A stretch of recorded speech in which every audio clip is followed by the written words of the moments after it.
Good evening, ladies and gentlemen. It is 5:30, and I will call this Burnsville City Council work session to order. Now, our work sessions are informal, and we go directly to our agenda.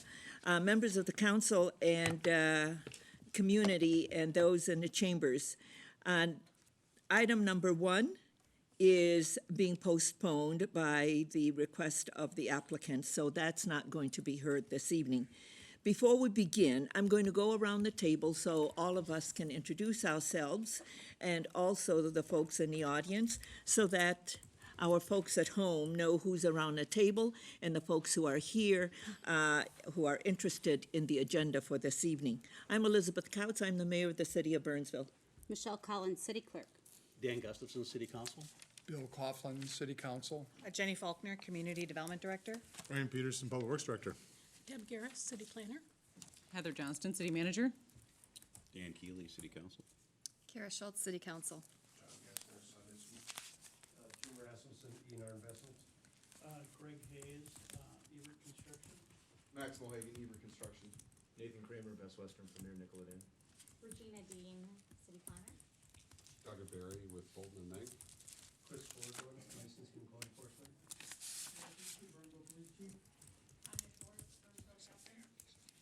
Doug Nelson, Burnsville Fire Assistant Chief. Welcome, everyone.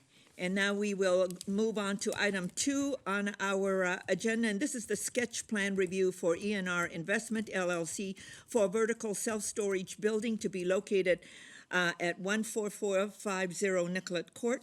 And Deb Garros is going to be presenting this evening. Ms. Garros. Thank you, Mayor and council members. We do have the applicants here this evening. They introduced themselves, so they are here to address questions that council may have. This is a sketch plan review, and the subject site that they are looking at is the Golden Triangle. Oops. Okay, here we go. The Golden Triangle site, it's the last lot within that development to be vacant and to be eligible for development. The project site for the Golden Triangle actually includes all of the area that's bounded by 35W, 35E, and County Road 42 to the north. And the entire development is zoned B3 General Business District and is covered by a planned unit development that dates back to 1980. In your staff report, we outlined the various amendments and things that have taken place over the years for different parcels. And basically, what we have this evening is the applicant has an interest in purchasing the site, and they would like to do a vertical self-storage concept. The most recent PUD direction, if you will, for this particular parcel was approved in 2001, and that was for an office building known as Burns Center. Professional building. And in the background, I did include the overall PUD objectives for the Golden Triangle, and those are identified here. Basically, what they had looked at over the years, always a number of different commercial uses within the development. The prominence has always been that it's highly visible when people are heading north, and it's been seen as kind of the gateway not only to Burnsville, but to the whole Twin Cities metropolitan area. And in the planned unit developments, this site, because it's right there on the, that's the first site that you see, has always held kind of prominence. And the overall PUD over the years has really done a unified type of development in terms of there are 3 different hotels that are out there. There is the original Pancake House, there is some office and retail, and 1 gas station site to the very north. And for the overall PUD over the years, they've looked at, there is a comprehensive kind of design or an interest in keeping, the PUD somewhat similar in length because it's an overall coordinated project, if you will. We talked about the prime view shed being the southernmost lot. The types of materials used throughout the development are a use of brick and exterior materials with similar colors and various buildings, looking for architectural continuity and a contemporary progressive image. When this was first developed, kind of the idea was that this would be somewhat similar to the Burnsville Center and then the Cobblestone Court area further to the northwest. So with that, just briefly for the audience, the image on the left is the 1980 original PUD concept, which basically called for a hotel in the northwest corner that would just be a Holiday Inn, and then a series of retail establishments and a service station, which we had just referred to. The next amendment would be on the right-hand side, and that was the 1987 PUD amendment, and that contemplated basically modifying the 1980 site plan to add a couple more hotels, and really the restaurant site, which was originally a Fuddruckers and now is the original Pancake House. And then in 1987, the most southerly part of the site was contemplated to be a large corporate headquarters type building, 8 to 10 story, major prominent building, and that's what's shown on the very south part of the project there. Oh, I did it again, sorry. And this is also another graphic from 1987. I put it up because I've never heard other before of a site axiomatic, so I had to put that up. That's the name of this particular plan, but it just shows the idea of having corporate headquarters, research center, in this prominent building. In 2001, the last PUD, which is what we're looking at, if we want to make changes to it, would be to this PUD. There was an application, and this was for the Burns Professional Building. It was a 4-story building. They needed some deviations for height to go up to 61 feet. 35 feet is the standard, but you can go taller just with a conditional use permit or PUD. So they were granted that. They were granted some setback deviations, and basically the concept showed they had underground parking, and they also had surface parking, and the types of exterior materials were felt to be compatible and kind of, again, a building that was going to showcase that corner. Oh, I'm sorry. And these are the other elevations that were approved with that at that time. So that gets us to where we are tonight. What the applicant would like to do is to do a 4-story vertical self-storage concept. And this is a concept where everything is secure and temperature controlled. You basically drive into the building in order to do your loading and unloading. So there are no exterior doors for exterior storage type places. And this is a concept that has been developed in several other areas, both near Burnsville and across the metropolitan area. What they're looking at is a total 104,000 square foot building, and that would be about almost 26,000 square feet on each of the 4 floors. And they do have on the site plan, they show, you can see on the easterly side where the building steps back, trying to take, again, advantage of view sheds for when people are entering from the south. And in addition to that, they have a 19-stall surface parking lot, and they do show 2 stormwater ponds, one on the northeast corner and one on the very south side of the building. The subject site has access from a private drive. Nicollet Court is public. I'm going to get this right. Thank you. Nicollet Court is public only to where the circle is, and then beyond that, it's all private. So really, the access for this site and access for utilities are private and privately maintained, which is a little different than most developments that we see.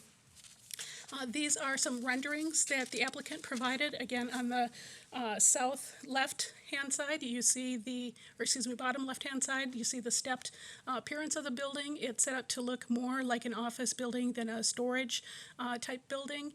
And they are proposing, they're proposing a number of different materials that would be compatible with the ordinance, decorative precast panels, glass, brick, and then with awning details. And these are the elevation drawings for the buildings, giving you an idea from each direction what the elevations would be. And they did provide information or examples of other similar projects that they've worked on, including Brooklyn Park, Maplewood, Plymouth, Golden Valley, Prior Lake, and Eden Prairie.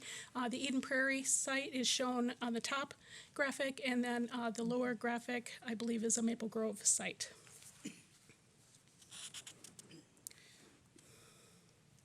And with that, the applicant is looking for direction from council as to your thoughts about the use itself, changing the PUD use from office to self-storage, and then also any input that you have with regard to the building itself, the site plan layout, et cetera. And as I said, we do have, the applicants are here to address any questions council may have. Members of the council, do you have any questions for staff or for the applicant? Or what are your thoughts, Councilmember Coughlin? I like that Eden Prairie. Yeah, looking me too. building, So, Like a Yeah. professional office building. Yeah, especially when it's in a, yeah. that Dan G, sit next to Deb, so that, yes. Sure, Greg And Hayes, this is Greg Eber Hayes. Construction, ENR Investments is our development arm of the company, and we've been doing these type projects, well, we've been doing for about 20-some plus years. And the list Yeah. provided to staff is just, You can- you know, kind of a smattering of projects. The elevation we provided that was more grayscale with some other brown scale colors and other tones. It's one that's currently under construction in Brooklyn Park, Minnesota.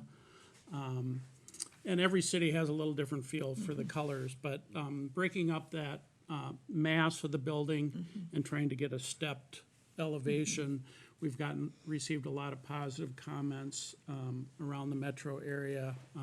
Maple Grove in particular with the, if you go to the last slide, I don't know if you can go to the last slide. The one on the bottom is Maple Grove, which was just approved here a month ago, and we'll be starting construction possibly this fall on, so. Okay. So between all Councilmember that conversation, does that mean you don't want to build the one that looks like Eden Prairie? Eden You wanna Prairie. build the other one? Well, we like to work with cities and find out where the blend is. That Eden Prairie one is a combination of brick and integrated brick into precast. The difference is that has at-grade doors. The look is well-received. Some cities like the look on the bottom better. So for example, Maple Grove directed us through council and staff to more of that look, you know, than the one on the top. So what you're saying is that you will align with what the community is looking for? Absolutely. We're here Okay. to fit a project that fits the community versus trying to tell the community what the project should fit Okay, like. and you've heard Deb, and you've heard from our staff that it's a very significant site. It's the Yes. gateway to the metropolitan area from the south. And you saw what we approved in 2001, and that it's a very significant area for us. Our community is proud of its transportation corridor. And so we want to make sure that the entrance to the community is also, has great visual appeal with our buildings and the things that we have. We're 98% built out, so for us, it's new projects need to reflect what we want it to be Correct, going forward into the future, correct. okay? I'm here to Yeah. listen to questions. And so what we'll do is we'll have a conversation here and the council will direct any questions to you, but let's see where everybody is at so that we can give direction. I Okay. agree with Bill. Actually either one of those pictures. It is a gateway to our city. It's the first thing you see when you get that split, and you want something nice there. Okay, Our Brooklyn Park one is right at Yeah. 169 and 81, a gateway into Brooklyn Park. We have one in Brooklyn Center Yeah. at Highway 100 and Bass Lake Roads, the same kind of comments that we've heard. we'll move along Yes. here and then you can listen and see what folks are. Kara? I'm good either way. It's, you know, if you buy it and it's your property, it's yours to do with, so. Okay, Dan? I Well, I thought we were gonna talk about the concept of a self-storage in that location. I don't have a problem with it, and I do really like both of your buildings. The top one is definitely a preference. It looks really like a professional office building. The one on the bottom looks like a bank building to me. It looks like a, branch bank of, whatever, you name it, bank. That top one really is very impressive. I mean, I wouldn't have guessed, if it didn't have a lock-up self-storage sign on it, I would never have guessed that building was a storage building. So I would assume your rental rates reflect the quality, secure of this type of facility. Okay.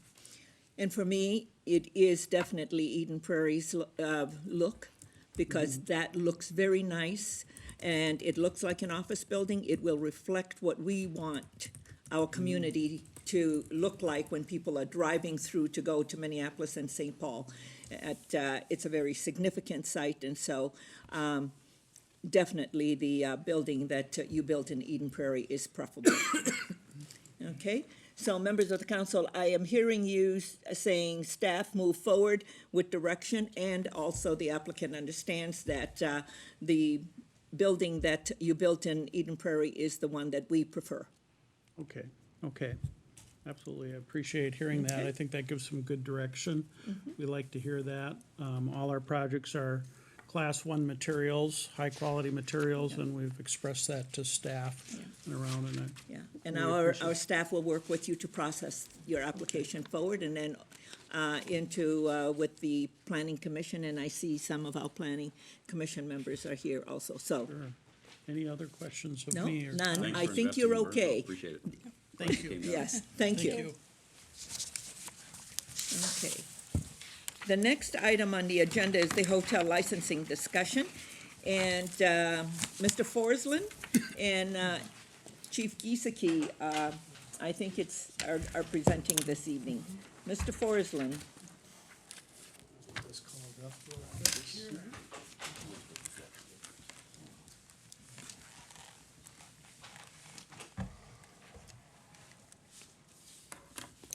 And for this one, we do have some folks in the audience who will also want to testify.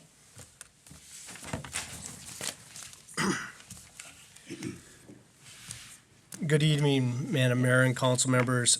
Tonight, we're going to talk about the potential licensing of hotels and motels as directed at the all-day work session that occurred in January. And the purpose of this discussion at this time was to address some of the concerns that the council was having with some of the public safety ends of it that we were having with some of our facilities, as well as the generating greater guest expectations. This is based on complaints that we've been receiving, and also general concern about people when they come to visit the town, what their experiences are. So what we did was we took a look at several cities that had either have current hotel licensing programs in place, and those are Minneapolis, Waite Park, and Brooklyn Center, as well as several cities that are proposing licensing as an option. Those are Roseville and Plymouth. And what we need to emphasize is that licensing, in this case, would not take the role of the state for any health or sanitation issues. That's a delegated action by the Department of Health. Waite Park was one that we looked at closely. It seemed to have a very robust ordinance in place that they put in effect back in December of 2017. So it hasn't been really in effect for a long time. Some of the things that they did incorporate was operational standards. This ordinance was very detailed in what they would have, one of which would be annual training of managers, background checks for any of the managers. They had very clear details as far as when those licenses could be revoked or action taken. Whoops, sorry. Yeah, I should have grabbed this. Yes, I'm nervous. Got it. They also provided minimal standards of operation. And Those were very laid out in detail. In fact, there's 13 points for operational standards. They also provided for inspection of the premises by police, building, and zoning officials. And again, we're also licensed by Stearns County. So we had multiple entities involved with the licensing of their hotel motels. Minneapolis, on the other hand, considering the size of the city and the number of establishments they had, was surprisingly short in that it had been in effect for well over a century. There's certain components of it that they had tried to address, like alcohol sales. So they've got a lot of experience with hotel licensing, as well as a delegation of authority with the Minnesota Department of Health. What they did was specify prohibited acts very clearly, from sex trafficking, illegal drug activity, minor consumption, not permitting inspections, or not reporting illegal activity. What they had different from the Wade Park ordinance is they clearly defined what extended stays were, and that's in a lot more detail. They're again inspected by the the Minneapolis Health Department and the State Fire Marshal for any fire concerns or health and sanitation. Brooklyn Center, it wasn't included in your background because I didn't think to look for a term called transient accommodations. But that's what their license is called. It provides for 3 levels of licensing tied to calls for service. And what happens there is when the city's expending excessive resources for public safety, it changes what the level of licensing would be. It also has different requirements for each tier. If you're getting a lot of calls, you're going to have to meet certain more stringent expectations. Oops, sorry. And the ordinance changes have all occurred late 2016 with Brooklyn Center. Now, Plymouth and Roseville haven't yet adopted an ordinance, but they're weighing it. They're looking at whether that would be an option to address many of the same concerns. And again, was intended to improve safety and discourage criminal activity. Roseville or Plymouth is looking at a tiered system very similar to Brooklyn Center's. Roseville is stepping into this a little bit more slowly. Their fire department is inspecting and have not yet, I haven't found a copy of what they're actually proposing for licensing at this point in time. This bar chart here provides a little more detail on what our City of Burnsville's public safety calls have been. It's been adjusted per 100 units, so it's apples to apples in our interpretation, and Chief's going to talk a little bit about that. Madam Mayor, member of the councils, good evening. Good evening. To our viewing audience as well. This really gives you kind of a high-level view of where our resources are going. Clearly, there's a number of hotels in Burnsville that require more of our resources, and clearly there are others that do not. I think it's important to note that this really reflects a lot of things. Not every call we respond to is criminal in nature. I think that's important to note. When you look at the higher number of calls, they can range, it could be a variety of calls from 12 to 15 different types of calls. Again, not all criminal in nature. And I always get a little concerned when we talk about these types of things because we never want to discourage people from calling us if they need us. A good example is that is a domestic type of situation. That in itself isn't always criminal, but we don't want to have people afraid to call us. We had the same discussion when it came to rental units. We didn't want to discourage people from calling us when they need us. Sometimes those calls do result in criminal charges, but I think the graphs kind of speak for themselves. We are obviously at other places more than others. And just keep in mind they're not all criminal in nature. I think it's also important to show that we are, as a police department, committed to working with everybody in the community and our staff to reduce the number of calls when we can. Appreciate it working with Mr. Forsland on this. I know when this topic came up, I started doing my research. Mr. Forsland talked about the cities that currently have it. I personally spoke to the Roseville Police Chief. I spoke with the police chief in Waite Park, the captain assigned to this in Plymouth, and also I spoke yesterday with the police chief in Brooklyn Center. Bottom line for me is it's too soon to tell in all those jurisdictions that have implemented, whether it's effective or not. So as it's in its current form, I don't support licensing because there's no data for me to say that it will work.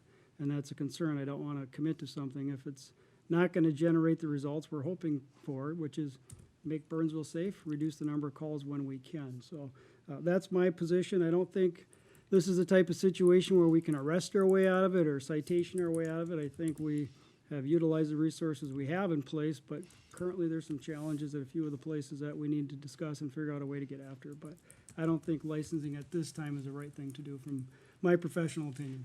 And I'll certainly stand for questions. Okay. Hey, Chief, Dan. do you consider any of these calls excessive in nature, or is this what we live with? Well, obviously, when you're up at the higher range at some of them, that would be excessive, in my opinion. When you compare it to, there's the 4 listed on the bottom, American Inn, Best Western, Fairfield, and Hampton. Those I would consider reasonable calls. Again, a lot of these are not criminal in nature, but you can expect some service calls to places when you have that many people there. That's just a fact. That's a reality. Why we're employed and why you have police and fire. But these other ones, yeah, clearly they're excessive compared to the lower end of the graph there. So would you say 5 of the 9 then are excessive? I think that's safe to say. Compared to the 4 at the bottom that demonstrated they're not requiring us to respond as much as the others. And I guess everyone can draw their own conclusion from that as far as what's excessive or not. But And would you also agree that that's a problem? obviously, it's a problem. We're out that many times. It's a problem, clearly. So, and like I said, we're committed to figuring out how to solve that problem, but I'm not sure that the licensing piece is it at this I time. hear that part. I just want to understand if you consider this a problem. Absolutely. Thank you. Kara? Do you have a breakdown of the types of calls? Because you said not all of them, some of them are just, They're not all criminal. yeah, they're not all criminal calls. So do you have a breakdown of what types of calls they are? Because maybe if we see that there's a category that's much larger than the others, that can give us insight on that's an area to concentrate or see if there's something we could do. I don't know. Councilmember, I can give you a quick snapshot. There's a list that I have in front of me, just the calls from one of the establishments just this year, Norwood, from April, just the last month. Suspicion, medical, a traffic stop, a domestic, follow-up to a previous call, disturbance, a 911 call, a check the welfare, extra patrol, a trespass call, public assist, a civil call, a fight, a theft, a miscellaneous call, a weapons violation, so it kind of runs the gamut, so. Got it. So it's not like there's a big focus on drug issues or there's a big focus on sex trafficking. You're not seeing that. At You're times, seeing those- like a buckshot. It's a broad range. Sometimes those are part of those calls, but yeah, it's a broader range than just one or two specific types of calls. Okay, thank you. Okay. Anybody else? Okay. So from what I'm hearing you say, Chief, is that it's too early, and there's a wide range. Not all of them are criminal, just as you identified. I took a drive through the properties that have high level of concentration of calls, and the Norwood Inn is the one with the highest number of calls. And so, Mr. Forsland, when was the last time you did a property inspection? Because when I drove through that property, I would believe that there would be a lot of calls because there's a huge amount that's needed in terms of property maintenance. Not the backside of it, the parking lot is already, there's no asphalt. Madam Mayor, we were out there, actually, Chief and I, last week, and did a walkthrough. We do have some safety concerns. We want to make sure we go out there with a police officer as well. A lot of the calls that we saw were also some boarded up windows, some fire safety things, which we gave Those are property maintenance. Correct. We gave, actually, their state fire marshal got that, and there's an inspection that will, I hope, be scheduled soon with that. The property maintenance end of it, we did send them, or will be sending them compliance orders. We did walk through all the other licensed facilities or other hotels as well, and we did note those. Okay. Dan? When you talk about the state doing the inspections, do you feel the state is doing their job? I think they're limited somewhat with the tools that they have. They have a big hammer called the administrative penalty order, which they can utilize. Certainly the frequency could be increased, but that's another benefit of local control on that. You generally get a quick response when you turn something into the state? We'll turn it into the state. We don't always hear back if there's a response or not. That would be something we'd have to request and follow up on them for something that's their responsibility. Thank you.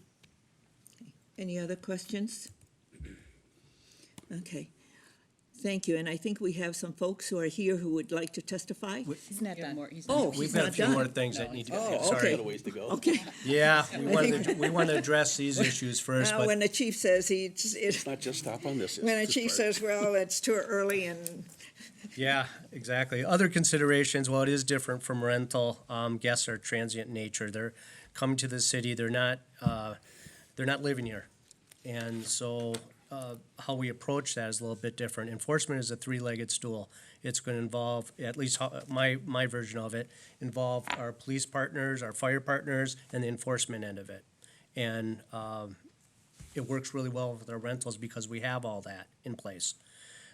We have multiple authorities for inspections or complaints. We just talked about that delegation of authority with the Minnesota Department of Health. Well, we also have have the same thing for the fire inspections as well. So we're operating both with the state and two departments at the state plus our police department. It does get a little bit complicated. Because that we have some limited enforcement authority. We can address the property maintenance issues, but we have to defer the fire code issues to the state fire marshal's office, for instance. We also can anticipate that we're going to have increased costs. Our staffing is going to be primarily police, depending on the level or I guess the degree of licensing enforcement that we do. We're going to see increased presence of police, as well as our administrative folks, my folks, and legal fees accumulated with it. And even reasonable fees will not recover all the city's costs. They'll need to be subsidized in some way if that were to occur. We'd also, and the city attorney has recommended that we obtain that special legislation. So that would involve having a senator or legislator sponsor a bill and moving it through the Senate, get that approval, very similar to how Waite Park did that. The problem with this is we still, if we don't do it, is we may be subject to preemption by the state if we're challenged, because we don't have that delegation of authority for that. City will continue to enforce some of the property maintenance issues. Actually, we went ahead, thank you. And PD and fire will continue to respond and have that present. So we will continue at our present rate to have those things. But the other major consideration, again, as the chief pointed out, was we have no clear outcomes and may not achieve desired effect. We don't know how this will turn out or the amount of resources we would put into it. So questions we have are, do we need, staff asked, or, is more information needed? And does the council want to pursue this, as well as add it to our legislative priorities and add it to the budget? Or does council also want to perhaps table the item until results from the other cities are gained? okay. I think before we answer those questions, I'd like to hear from the people who are here to testify and to speak to this particular item. So with that, who would like to go first? I'll go first. Okay. And if you would give us your name and address for the record. Yeah, most of us know Good you, evening, but Madam Mayor, council members, Nathan Kramer, Best Western Premier, Nicollet Inn, 14201 Nicollet Avenue, Burnsville. I agree that there's a problem to solve. I agree that 5 out of 9 is the wrong side of that scale. But I think that, and I also agree that, that we do need to call this, but we need the relationship with the police department that we have. You see ours up there, ours is up there a little bit more. I've talked to the chief many times. I want to call the cops. If you heard every single one of those things that were on that list, they're all different. if somebody's trespassing means that somebody's in that place that you want them to leave. I'm gonna call somebody and call trespassing on them because that's my right as an innkeeper. I want them out of there. I would also challenge that next to those properties in question, we also have some pretty bad apartment complexes. And if you don't think that there's a correlation between the two, I don't know, because you talk about burglary or vandalism, and there's a lot of teenagers over doing different things. There's a correlation there as well. I do feel like we're getting penalized as a good property. I really do. I don't think you're going to get the desired results. I would ask the council, how many hotels are in Waite Park? How many? One. Yeah, One. right. One. It's not even a 3-star. It's not a very good hotel. That's not the issue that we have here. So you have 4 really good hotels, and I guarantee you, if you keep pushing on those hotels, you're going to have hotels move out of town too. So that's the other side of it. There's the regulation that we already do, and we've already talked about this. We have a state inspection, we have a fire inspection, we have, the Department of Health comes through, and I would agree that the state is a little bit slow sometimes. But who's to say the city is going to be any faster when we have a lot of other things on the agenda? I'm just saying. I'm not saying anything against that. But I would rather see them be fined. Similar to the program we talked about, and I'm not here on behalf of the Convention and Visitors Bureau. Even though I'm a treasurer on that board, I'm here as my hotel. And I would say that similar to, I've been in the bar business for a long time, and we had an issue with bars, and what did we do? We created that program and made sure that they got educated. I think education is the piece. The STAR And that's something program. that Waite Park thing is doing, is education. What if we had a certification as a GM? I'll jump through another hoop for the council to feel better that we're moving forward to get these other properties on board. We know that there's one property that's the worst. I know these 2 gentlemen back here, and 2 of them, their properties are up there, but they try hard. And they're probably calling the police more than the other property where the customer's calling the police. So they both run their businesses very well, and I respect them as business owners, right? But the guy that owns the Norwood and that nobody seems to be picking on, whether it's police presence in his parking lot, or all the inefficiencies, or whatever's happening, you go look at that place, and that's an eyesore. We started this conversation as a gateway to the city. Is got to look beautiful. It looks like a 1960s ski resort. There's issues. I get it, but I also believe that this council is very pro-business. I mean, when you voted on the Airbnb thing, you said we don't even care about regulations. Let's just open it up. Now we're going to go the flip side, and I just go back to what is the problem that we're trying to solve here? And the problem seems to be one hotel that doesn't engage in anything. I would rather have a lot more phone calls and a good relationship with the police department so that those things are getting taken care of versus somebody getting scared. We talked about what if they had a threshold on calls, right? So then you have 150 calls. After that, you start getting fined. What's going to happen? Nobody's going to call. And then you're going to have more problems in your city. You're going to have a murder in that hotel that was domestic violence or something that, that's going to look a lot worse on the news than what's happening now. We all know that area is a tough area. I don't know if it should really be zoned as what it is, but you can't do anything about it anymore. It's grown to a different animal. So I guess that's what my thinking is that there's other ways to do this. We're all trying to solve the same problem. But if you're going to charge me, the biggest hotel in town that has a bar, so I'm going to have other alcohol issues. I have a wedding facility. I'm going to have some family issues, right? And you're going to charge me the most money, even though I'm looked at as the darling in the city, and I'm bringing a lot of good business in. I don't know. It's just I'm getting picked on, and that's how I feel. And I do feel like even these gentlemen are getting looked at in a bad light just because of that one property. And I think a lot of phone calls to the police, yes, it takes them over there, but guess what? I've also talked to the chief. That's all that's in a concentrated area. We know where our problems are. And if there's something that's like a bar that always continually overserves, guess what? The police are going to sit outside of there and they're just going to pluck them off nice and easy. Mm-hmm. So I think education is the key. And I think with one hotel at Waite Park, it's way too early to tell, and you're never going to get results with one hotel. Sorry, you're not. Yeah. And I would guess that even Roseville, we're talking Roseville, Brooklyn Park, Brooklyn Center, they have their own issues. I don't think that we're going to get our desired out of this. And I think even by tabling it, I'm okay with that to see where it gets to, but it's not gonna get the desired results. Okay. Kara, you have a question? Yeah, so if you could come up with any solution, because you're the expert matter in this, what do you think would help? Well, the number one thing that most hotels do when they want to clean up their hotel, similar to what we did, I mean, when we picked up the Holiday Inn, it was not in Yeah, good shape. that's right. And the first thing you did is you either have a huge deposit, you know, or they have to have a credit card. So if somebody comes into your hotel and you say, I need a $200 deposit for you to stay here, even though it's a $60 room, because I don't know what you're gonna do to my room, you could Right. ruin the whole room, you're gonna clean up a lot of it. You know, offering $26 rates is gonna attract a certain clientele, and that's happening as well. I can't do anything about that. You can't do anything about that. That's their business.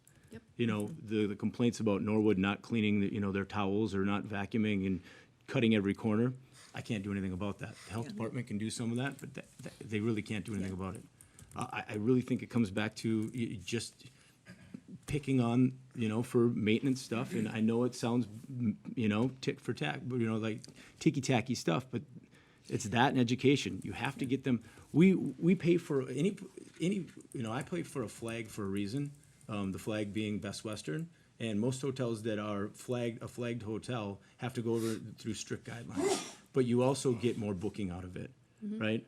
As an independent hotel, or even America's Best Value, they still have to have their standards, but, yeah, I don't know what the answer is. I mean, the number one thing that most people do is that it comes with education of your staff members. So whether before the Super Bowl, we had sex trafficking initiatives that went throughout the city, and you guys were aware of that.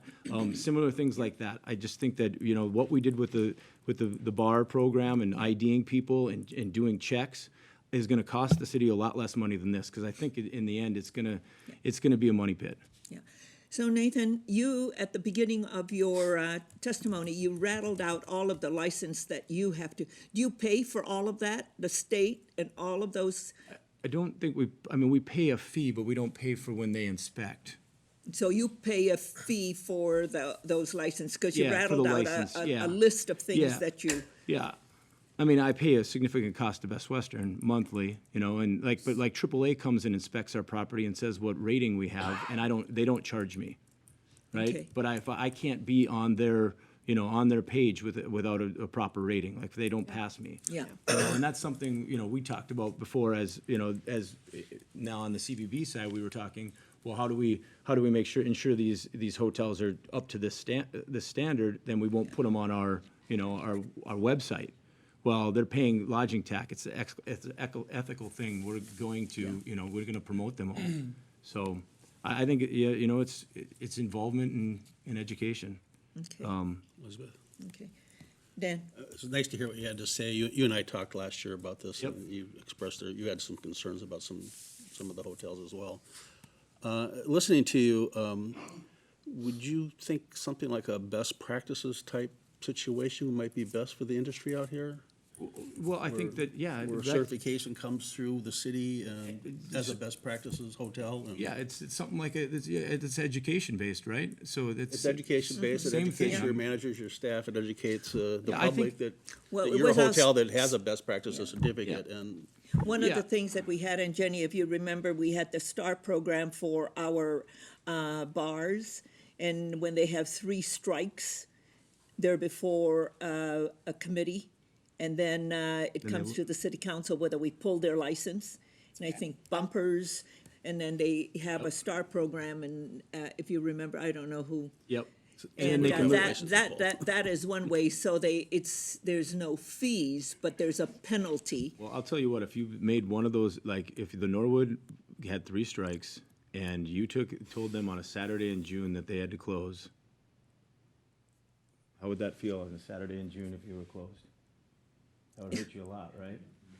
So I just, that's where it is. I know at Rudy's, when I was working there, Rudy's Red Eye Grill in Lakeville, which is connected to the Holiday Inn Suites, before I was there, they had 2 strikes. Somebody got that 3rd strike, we had to be shut down on a Friday night, and that hurt big time. But how do you do that without a license or something, some teeth to it? We didn't have a license for the bars. They have to go, well, We did. all you have to do is you do. Bars are licensed. The liquor license, that was the only thing we had, was Yeah, the but I liquor mean, license but for the all I'm bars. saying, I'm not saying we gotta shove this down someone's throat, but I'm saying, I like the best practices concept, but Mm-hmm. how do you have teeth in it where, Well, wouldn't the first part be the training? You have to go Yeah. you get the accreditation, right?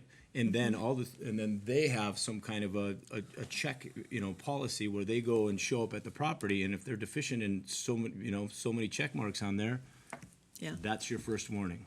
and that's gonna require funding from us to have people to help them with the best practices. It doesn't just happen out of the blue. Well, that's just it. The whole issue is, where's the money going to come from? The hotels are, we only have 9 properties. I get it. They're not going to be the ones funding this thing. So this is where I just have some concern about all of this. But, we all agree that there's an issue. But what is the issue? Because in driving through the Norwood Inn, I saw some children's toys there. So what it says to me, that's perhaps they're folks who are homeless. Yep. But that's the easiest way for them to live, because they can't get the first and second month's rent Yep. and the security deposit. Yep. But they can rent a room on a daily basis, and they have a place to stay. So, I don't know, and when the chief says that there's domestic, well, what all is going on? It's not all criminal activity, but there are some things. So the thing is, what is the issue? And we have one bad property.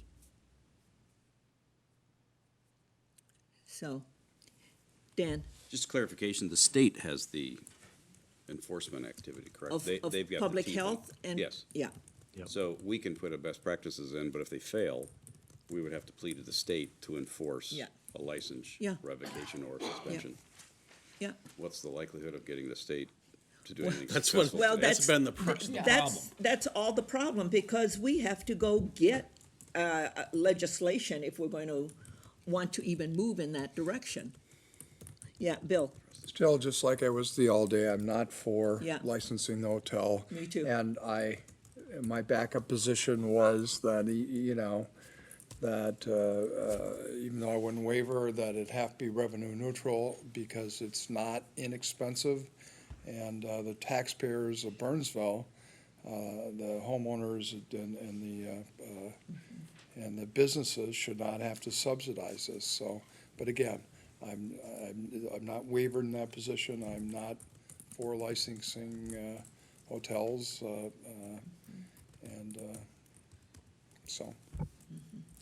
Dan? I hear what you're saying, and I'd like to see it revenue neutral as well, but 2,100 calls to properties a year where our citizens are already subsidizing this problem. And so we have to figure out something to bring that down, and there's got to be a combination of both. And I don't know what that is. Yeah. You guys can certainly help us with it. Be So part- I be think part of the solution. Dan is here, and Dan McElroy is the executive director of the hospitality industry. Does that cost? Thank you. And Yeah. he and I had a good conversation. And Mr. McElroy is the former mayor of Burnsville. Welcome, Dan. Sometimes now referred to as the old old old gray mayor. mayor. Welcome. Thank you. Madam Mayor, members, the mayor called me the other night and said, help. And I was involved with Wade Park. The legislators from Wade Park came to us a couple of years ago. They had one older hotel. They are in the process of having 2 hotels built there, so they have some emerging properties. Let me start with the fact, and I also helped write the Minneapolis rewrite in 15 and 16, so we know what people are trying to do. In addition to the list that you provided, the city of Chaska is also involved in a similar effort, and they're following the Brooklyn Center issue. There had been a severe problem property in Brooklyn Center. The bank repossessed it, assigned it to a management company that put very strict controls like Nathan was talking about. But let's go back. It is not, the hotel and motel business have gone through a series of changes in what customers expect since we started having drive-up motels. Some of you remember the Valley Inn that was on Highway 13. Yep. A long time ago. The Red Roof Inn is the last exterior courtyard, or corridor hotel in Burnsville. They're very It's difficult. now the Norwood. They're now the Norwood, built as a Red Roof, then flagged a Travelodge. Flag is industry parlance for a franchise that essentially rents a brand and brand standards and advertising. It is not easy to run very old hotels. They take a considerable amount of management. It's difficult to get the rates that one needs. But as Nathan mentioned, there are operating practices, and I suspect you will find them in place at a number of properties here. We don't do cash rentals anymore. We recommend against them. I would, and I know the chief is aware of this, there is a state law that's not used very often. It's Minnesota Statute 327.10 up through .13 that sets some pretty strict requirements for registration, identification, auto registration information, requires a property to identify everyone in a room, not just the person who rented the room, and to get a auto license. A violation of that is a misdemeanor. The city attorney, if directed or if that was what you wanted to do, could issue a citation and have a misdemeanor violation. Some communities are doing that. There are 800, as you know, plus communities, and there are 5 now that we know of that either have licensing or are moving in that direction.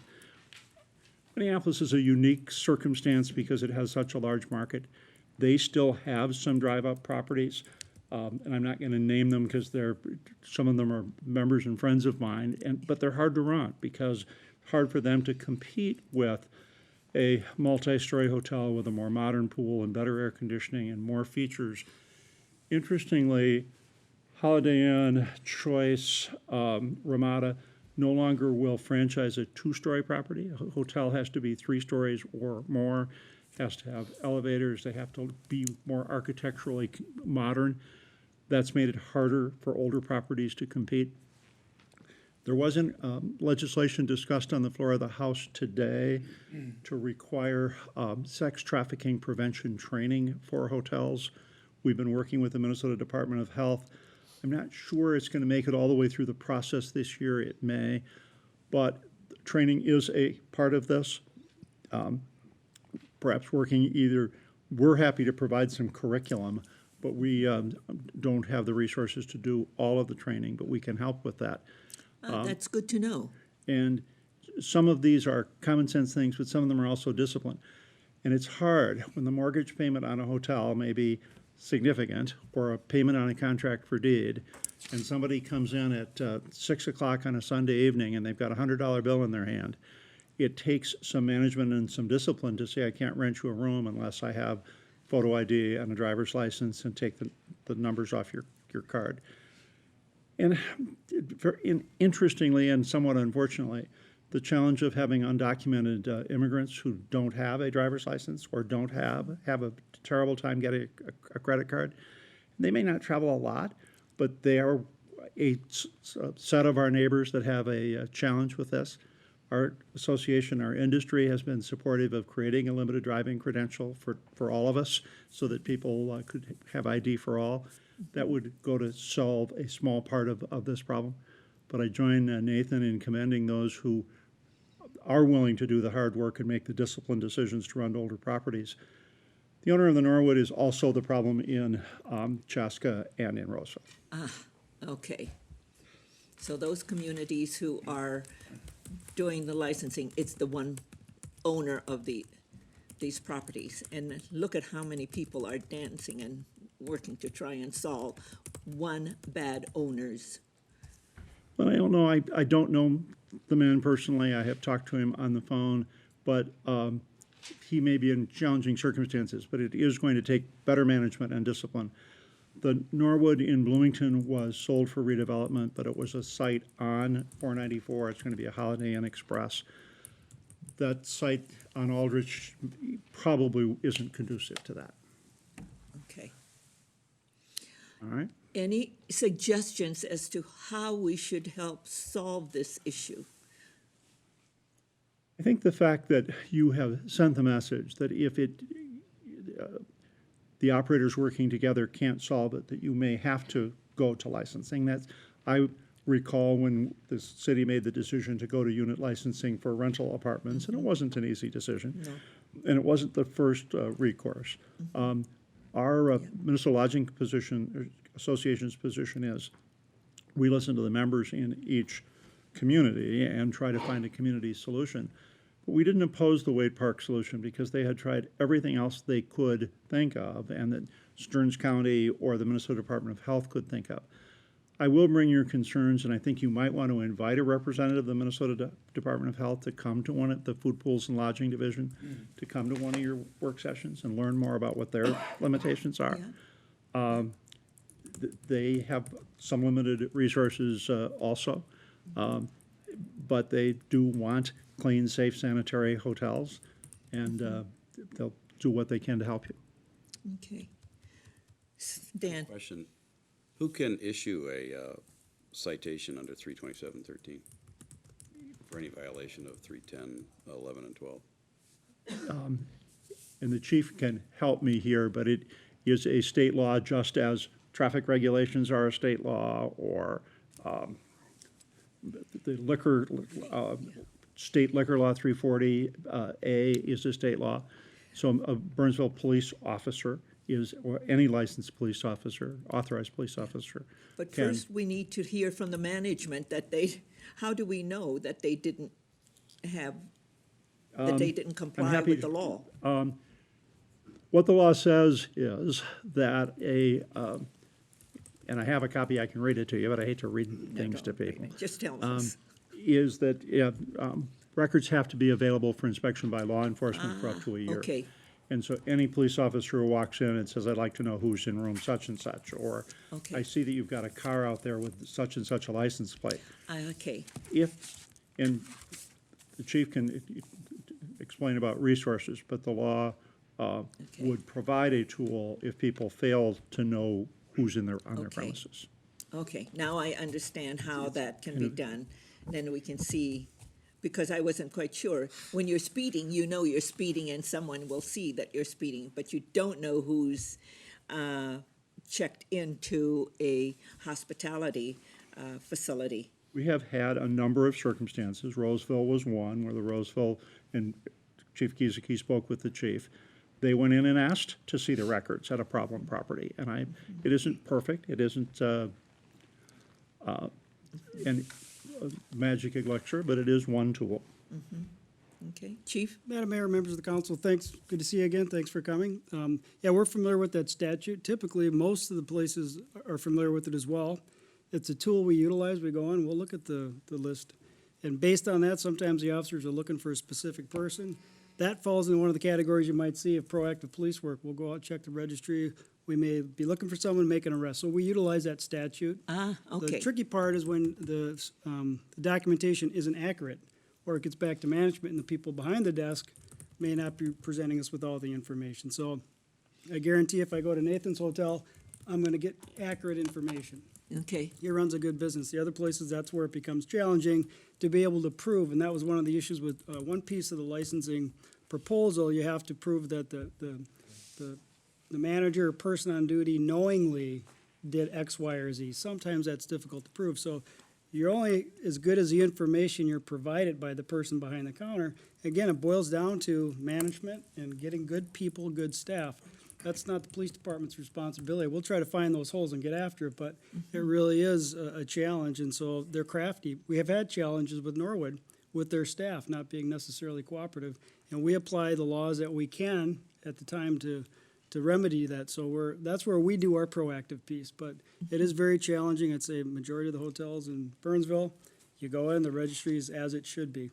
And when I was a young officer working the street and Fana Suites was in my jurisdiction, Ooh. I did it on a regular basis, so I know how it works.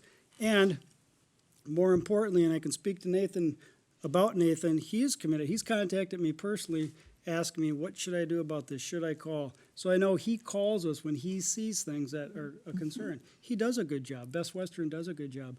We don't get calls from some of these other places. Norwood rarely calls us to say, hey, you might be looking for this person. Quite frankly, it's been the other position where they might tip off somebody that we're looking for. So that is a problem.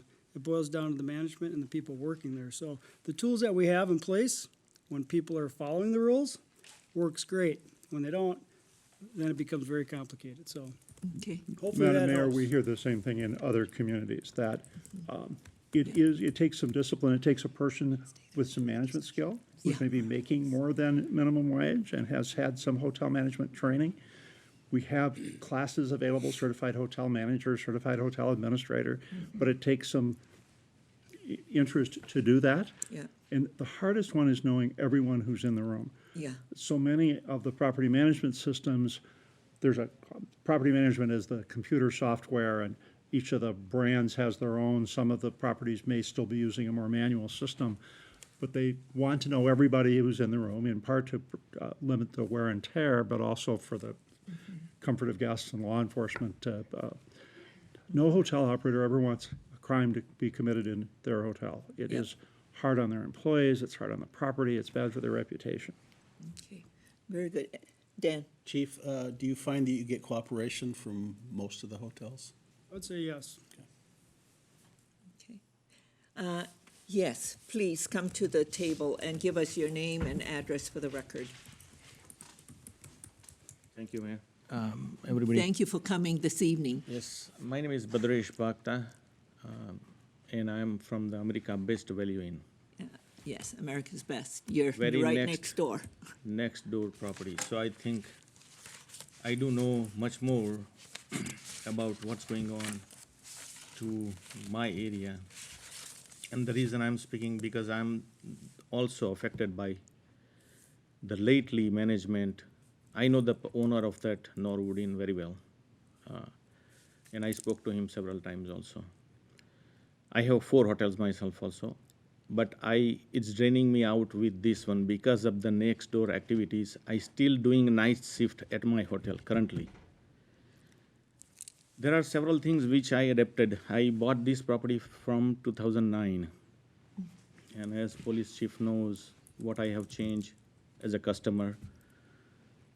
There are certain things definitely management can do, that is establishing the CCTVs, which I spent quite a bit of money just for my safety also and my guest safety, which can be very helpful to the police department. And also the night desk, which if you hire somebody for minimum wage, you don't expect much of it. But at least when they have 18 cameras running, they would know 3 o'clock morning what's going on in this room.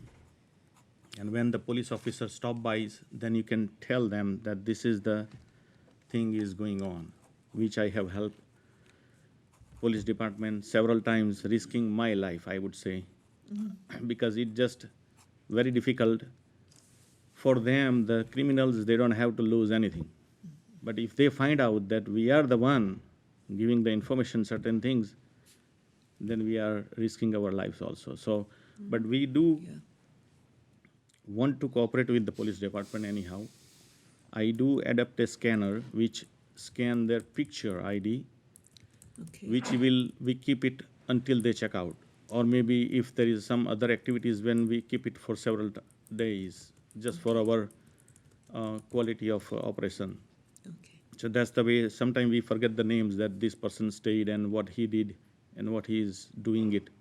But by seeing the picture, we can tell, no, this is the person I would rent in my hotel. And there is a couple of things you can avoid those kind of clientele. So I have done it my part.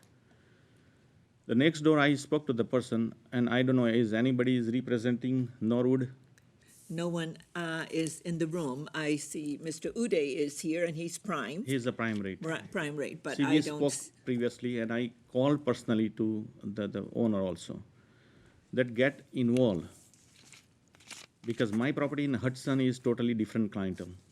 It's a franchise property, and doing with business with the poor people, which they live paycheck to paycheck, is definitely tough. Domestic violence and arguing nighttime, and we have to call police, that husband and wife fighting and so and so and so. But yeah, there are criminal activities also involved with that low clientele. Because once you rent low rate, definitely you are inviting those people. And I don't know, from the city, most of the city people, they work during the daytime. Nighttime, nobody cares, I guess. But if they can drive, I've been begging to the next door owner to lit a parking lot light. Last 3 years, there is not a single parking lot light lit, which also gives too much benefit to the criminals, because you cannot see that 15 feet away what's going on. As police chief know that they are the one making routes nighttime, that there is no single light in the parking lot. What it tells that owner doesn't care. Or so there are several things as an owner I did myself. I'm not saying that they're supposed to do that, but I think it helped me by doing those, to separate those criminal activities. So you said that you know the owner of the Norwood and you have spoken with him. Yes, I did. And if you have shared with him the difficulties you're experiencing because of his poor management of his property, what does he say to you? Well, to me, he's very busy with his schedule.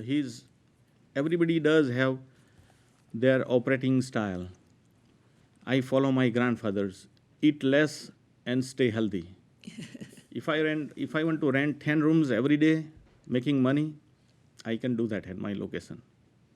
But my property is repeat clientele. They are much more happy, and I'm charging a little bit more than the average exit on that property, if you can tell by the logging in to the website.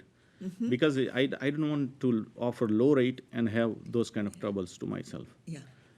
So I think he is doing his best, but lately he's been changing so much management. Every time I stop by, it's a different person. It's a different guy. Okay. If I had somebody's doing some illegal activities, then I would alert the next door to my property or other property. We do share. You got to be careful about that, but definitely you don't want those activities. Yes. And I'm not saying that it's not happening to my motel also, my hotel. Once in a while, but paying a cash, even though deposit they're willing to pay, but 2-3 days not taking a room service, then you have a click that, hey, there's something going on. Yes. Sometimes they set up the spa table in there too. It's happened. But as an owner or as any responsible owner, if they make a trip to the property at least once a week, then they would know that what's going on. Okay. So there are several things with the police department we can do that, and I'm welcome any idea. I used to give all credit cards, which we scan, all IDs, which police department, I had a complaint, I stopped by with one of the police that this is ridiculous, stopping by 3-4 times at night time and printing 40 pages. Yeah. I'm not against giving you, but I'm giving ID, their address, their credit card information, everything right there. And if it's stolen, then I need your officer's badge number, her signature, and return those papers. And they did it also. So I'm still doing it today also, giving them information that you are welcome to take whatever the information you like to have it. But yeah, having one bad property just gives a bad look also, which for all of us. personally- Yeah. So For all of, and I see my graph is also as parallel. I don't know if you can, but I'm sure half of is medical related calls. So don't judge anybody's by just having a first graph is mine. Yeah. At night time you see me over there after 10:30 until 6 in the morning, myself. So. okay. Very good. So yeah, the licensing again, I'm against it. Okay. If there is another remedies to cure that one, but yeah, frequent inspection by health. Probably the best thing that we can do, and that we do often, and we did it with the rental licensing, is have all of you come to the table and say, how do we solve this problem? Right. Just for the housekeeping of their staff, they are staying at my motel. They don't want to stay at theirs. Yeah. And people from the next door, I don't know, it's embarrassed to say that they are stealing my towels because they cannot afford to give the towels because of the low rate of that one. So Yeah, I read that in the Norwood Inn's comment section, that they don't have clean towels, and that was one of the big complaints that I read on their website. but this is since last year. It's almost a year. It's I think somebody has to spoke to the person that let's come to the table and let's have some strategy, establish, at least spend few grands and have CCTVs, or at least help us to help you or something like that. I wish somebody can take my hotels and build Hilton Hotel at my location. I would like to do that, so. So you're saying, have a buyer. That you, so. Okay. Thank you very much for letting me speak. Okay, thank you, Bhakta. And anyone else who wants to speak? Uday? Yeah. And so I know you, but you have to let everybody know who Yes. you are and your My name address is and Uday property. Bhakta, primary lane owner since 2007. Yeah. I know Bud is right next to the property, so he knows, very aware of that situation. So add to that is, there is another thing that I had to do for my property, for bed bug inspection, because people are moving from that property to our neighboring properties and bringing bed bugs over there. Eesh. And 1 year, I think I went to India, and I had 3 rooms infected. I think it was 2012, I could remember, yeah. So when I came back from trip to India, from India, I had pest control call whole hotel with the K9 dog. Yep. And take care of that one time. But found out that later on they moved from that property. And one time actually they called health department, and I asked them after they stayed like 3-4 weeks, and where they moved from was Norwood. Okay. I mean, it's, so I'm willing to spend that money, $600 for the whole hotel, or whatever, $800 per, like every 6 months. You know, that we can do, as I'm sure Nathan probably agree with that. Yeah. Yeah, that we can spend that money on that. It was a big problem before. Okay. I think it I think is, it's you still know, going because, on. yeah. As a county level, or, you know, whoever, state level, they can do that, each county, to reduce that problem less and less. Yeah. Yeah, because this problem is going one hotel to the other to the house, like that. Okay. And as far as the, like a deposit charging, we do charge $100 deposit as well, yes. Okay. Yeah, and going back to like cash, like Dan McElroy said that too, you know, some people don't have cash, a credit card. So, that we have to rent that too. But we do take the deposit as well. Okay. And as far as cooperating with the police department, we do that too. As he knows that too, yeah. Well, we appreciate all of you who are running good businesses and trying to stay on top of making sure that you succeed. And we applaud that, because it's all of us. If I know you succeed, the city succeeds. Right. If you fail, then we also are failing in helping everybody prosper and thrive here in Burnsville. So the thing is, we have a problem, and we have one big property owner that's a problem. Right. And it drags all of you down, so. Correct, yeah. So, One of the things that we did when we went to rental licensing, and Jenny, I think, we had the property owners come to the table and helped us with that. So the thing is, if we're going to get to a solution, you all need to make sure that you come to the table. What are the things that need to be done so that we have a successful hospitality industry in our city? correct, yeah. Yeah, we all agree with that. Yeah. Yeah. Okay. Are there any questions for Uday? Well, Oh, as far as the police calls, as you know, that I think not all of them like criminal activities like domestic or anything. I know we had one front desk person. He was like very aggressive to the customer as me and him talk, and Okay. then several times he called, so I fired him. So completely, yeah. So Okay. after that, I know I had a hard time, but yeah, Yeah. he knows. okay. So very good. Is there anyone else who wishes to speak? So Dan, I really thank you for coming and sharing Thanks. your Thanks, information with regard to being with the industry, since you are the Minnesota lead and you're the executive officer for the hotel industry in the state. So we really appreciate your insight and what you know. So thank you for sharing that. Nathan, thank you for your insight and for saying, yes, we have a problem, but it's not, we can't penalize the good players, and Bhakta and Uday, thank you so much for coming and testifying. As I said earlier, if you all succeed, we succeed. And we have one property that is pulling us all down. The chief has already identified that not all of the calls are criminal in nature.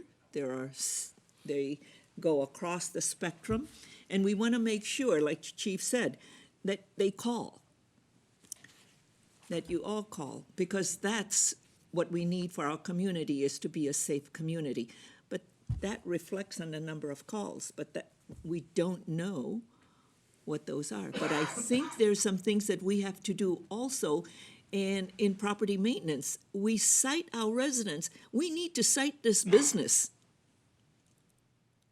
We need to cite this business. It's awful. I mean, we cite a home when they have cracked windows. This one has cracked windows. It's missing windows. And missing windows. And I drove through that property.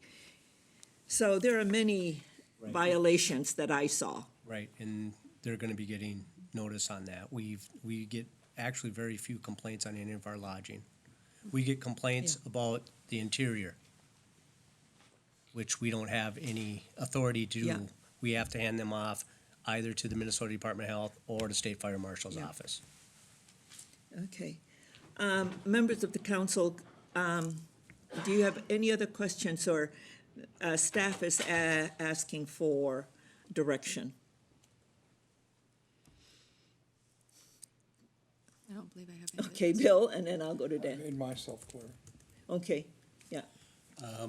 I'd like to see us move forward with some sort of best practices, working with our hotel owners and going down that road. I agree, we don't want to penalize good operators, just like we didn't want to penalize good operators that had apartment buildings, and we certainly had a fair amount of those as well. But the bad players kind of force us into a situation, we have to do something. We can't just continue it, all these calls every year, and I know they're not all criminal, but it's a lot of resources are being put toward this, and I think a good solid year of best practices might tell us who's gonna step up and who's not. And then we can talk about it again after that happens. Okay, Kara? Yeah, you know, I think we need to have more discussion with the hotel owners, have the council and have some staff and have them and have a discussion, because this was very helpful. And I think we got closer to something that we could work on, but I don't think we're there yet. So I would like to see that continue. Okay, That's my preference. okay. Dan? I don't think we should go forward with the licensing. I think it penalizes all the good operators. I agree with Nate, unless, it's really more of an inspection thing. It looks to me like what we were looking for to deal with Norwood is in state statute and can be enforced by us. To Chief's point, it's difficult, though it's all based on the information they get, and when a nefarious person is giving inaccurate information, it's very tough for them to do their job. I think we have to go down some different paths to deal with our one real problem, because we wouldn't even be having this discussion if the Norwood Inn was not a problem property.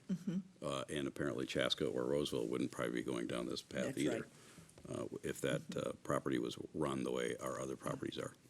So I agree. Licensing is, it seems to be, staff, if you've heard, people are saying licensing is not the answer here. But I think working, because I've heard from Nate and Bhakta and Uday, they all say there is a problem, we have one problem. Perhaps convening our hospitality properties and say, how do we get at it? Because you all know, and what are the best practices that we can put in place. But the other part that's going to be very difficult for me to try and understand, and that's why the law that Dan cites and what Dan Keeley has said, that at least we can do something about. But I don't know how we get to the Norwood Inn unless we have just have the hotel owners come together, convene and say, how do we do that? Just like we did with the rental property owners when they came to the table. And then they come to us and say, we've had this discussion, here's what we think ought to happen. Okay, Dan? I hear you on the law. The only concern I have, and maybe you can give me a clarification, that law is only as good as the information that the owners of these hotels are willing to give us. Yeah, in some circumstances, that's So correct. they really have to turn themselves in for you to cite them. Essentially. Okay. Yeah. I Bill? don't know how many are gonna do I'm that. guessing that there'll be, once that property maintenance notice goes out, that stuff will begin to Oh, my happen. God.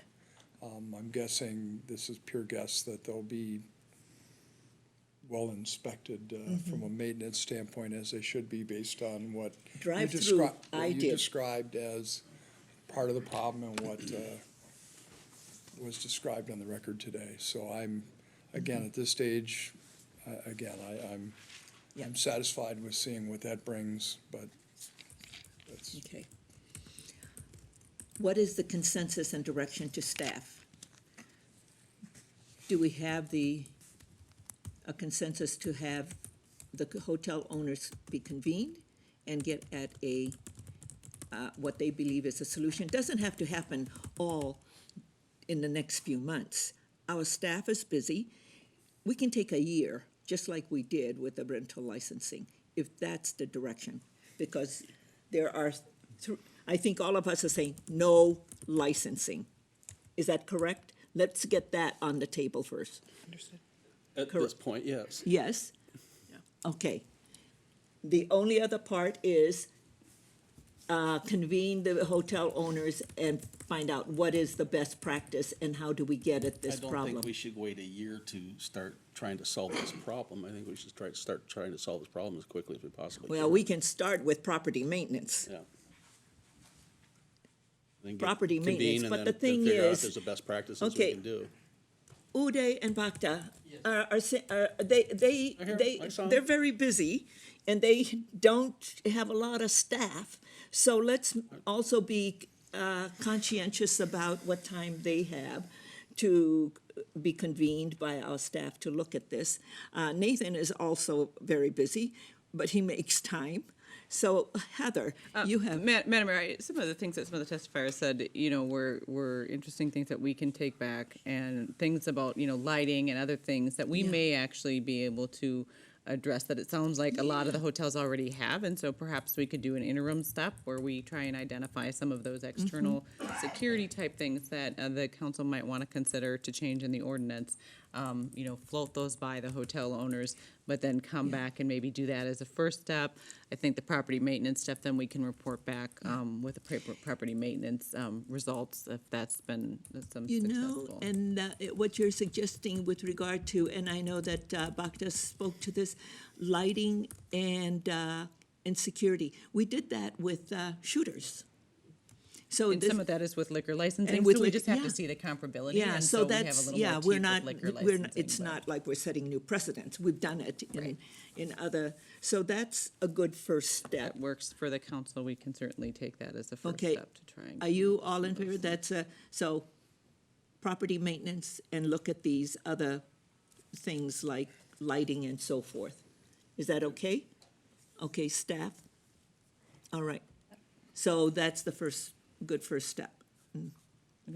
Okay, Dan? Well, I think it should be said, part of the reason that we had this discussion was clearly Norwood, but it's also, I think I said this at one of our work sessions,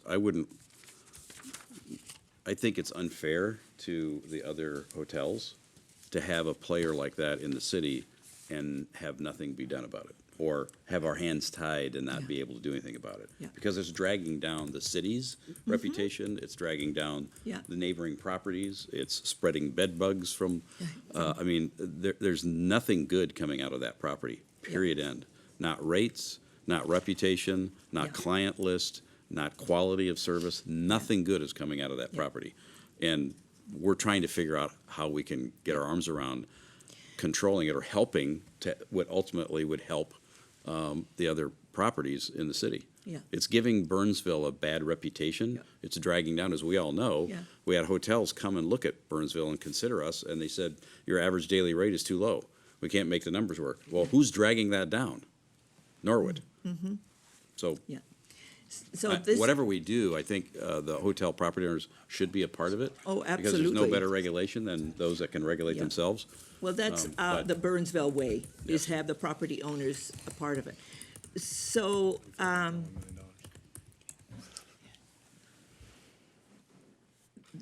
that's a first step for us to move forward with. The other thing that I would like to suggest, and council, if you, with your permission, is to direct, Chris, call the State Department and have them come in and do an inspection. Because we have on camera that there's bed bugs being spread around and they come from that property. We routinely, when we do get calls, we'll forward it to, but as far as checking with them to see what they've done, no, that's something we can call them up and find out. Yes, and then request that we get information that they've made a check and what is the result. Because you said that unless we ask for feedback, Yeah. we don't get it. So I would like to have feedback. Madam Mayor, Heather. we have done, I know the fire chief, and I think the fire marshal could say this as well, we've done that with the fire code violations as well, asked for feedback as well, and so we have continued to, it takes some doing, but we Yeah. have done that in other areas. Well, this as is a well. public health issue now, when here on camera, we have an owner who says that in checking where these people come from, customers, they came from, and they infected and infested their property. That's not a good thing. No. Okay. So, is that, okay. Are we all clear now? Is there anything outstanding here, Jenny and Chris? Okay. We have a work plan in place. Okay. I'm happy we're doing something. Yeah, and I think everybody, but the thing is, property maintenance, boy, after I drove through that, I saw so many violations. I've got a whole page full, There you go.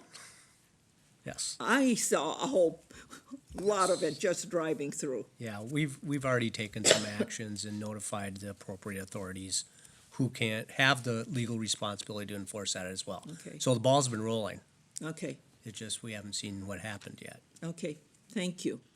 Okay, anything else, any questions? Is everything clear? All directions are good? Very good, thank you so Thank you. much. Thank you, everybody. And thank you, Chief. Thank you to Dan and Nathan, Bhakta, and Uday. Thank you so much. We'll work together so that, yes, thank you. And thank you, Chris. Thank you, Chief. Thank you, Captain. Okay. The next item is the review of the policy 5.300 regarding environmental review for multifamily development regarding the EAW. And Regina Dean, our planner, is presenting this evening. And thank you. And We have Doug Berry here as well, Mayor and members of the council. So I'm going to go ahead and kick off yes, please the do. presentation, and then I'm going to turn it over to Doug to my left to go over the second half of the presentation. So brief history, we received a sketch plan proposal in front of you back in March, and the proposal was approximately 45 unit per acre, included senior housing, and it was noted to the council that may trigger an EAW. Council chose to waive that policy, but wanted to revisit our policy at a future date. The policy is a city council policy. It's not required by the Environmental Quality Board. However, I should note that the Environmental Quality Board does allow discretionary reviews, and that's where this policy would fall under. The Environmental Quality Board enacted residential thresholds back in 1982. In 1984 is when the city created our policy, and most recently approved in its current form, I believe actually that should say 2012, to exclude assisted living, memory care, and nursing homes for multifamily residential of 20 units per acre or greater. Just a background of the types of EAWs that Burnsville has gone through. The Black Dog Amphitheater back in 1999, Heart of the City, the Burnsville Sanitary Landfill, those were all required by the state. And then Forest Park Heights subdivision, that was at the request of citizens, and then therefore a discretionary review. This is a chart. I'm not expecting you to read through it, and I'm not going to go through it. It is included in your packet. Yeah, I read through it, but I what can't this, see that. Yeah, what this represents, to determine if, or to determine what types of reviews required through the EQB, there's a environmental assessment worksheet.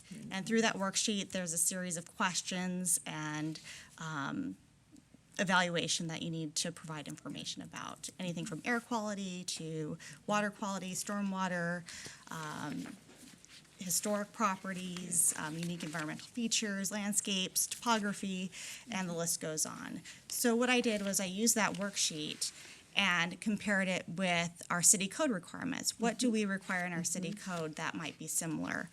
We have an environmental overlay district. We have our shoreline requirements. We have our drinking water overlay.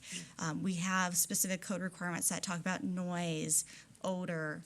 We also have our plan unit development section, conditional use permit section, and typical just development review process that outlines the steps, very similar to what's in that EAW worksheet. So I referenced the EAW requirement, city code reference, and the city policy or procedure, and that's what's reflected in those columns. Again, not going to go over it, but it's in your packet for reference. Later, we'll ask the council if we should eliminate or amend the policy perhaps. But I first want Doug to go through his PowerPoint to give you more information about EAWs, thresholds, what other cities are doing. And I will kick it off to him. I'm going to switch PowerPoints right now. Yeah, because the environmental impact is a much higher standard, and that's very different from what we already have in ordinance right now in the different districts that we have. Correct. Yeah, okay. Welcome, Doug. Thank you, Mayor and members of the council. I will move fairly quickly through this, so don't hesitate to slow me down and ask questions. What I want to do first is just kind of establish a baseline. What are environmental reviews? Why do you do them? And the first thing that's noted here is just a simple screening, just asking yourself the question, what types of impacts do we see? It's just good planning, and I'll come back to that a little later. Permitting and local compliance is really always required. There's usually certain requirements for various types of projects, as you know. And Regina referenced her work in looking at how local ordinance sometimes matches up pretty well with the Environmental Quality Board categories, which is the state authority on environmental review. So that's always something that comes up for projects. And then finally, environmental documents. So this gets to a higher level of review. It's much more formal, and you get into this reporting and disclosure of impacts across various categories. I often think of it as sort of this purely regulatory process, but it's not necessarily an indication of a good project. A good project is a good project, and environmental review is at the end of the day a formal process of really reviewing that project.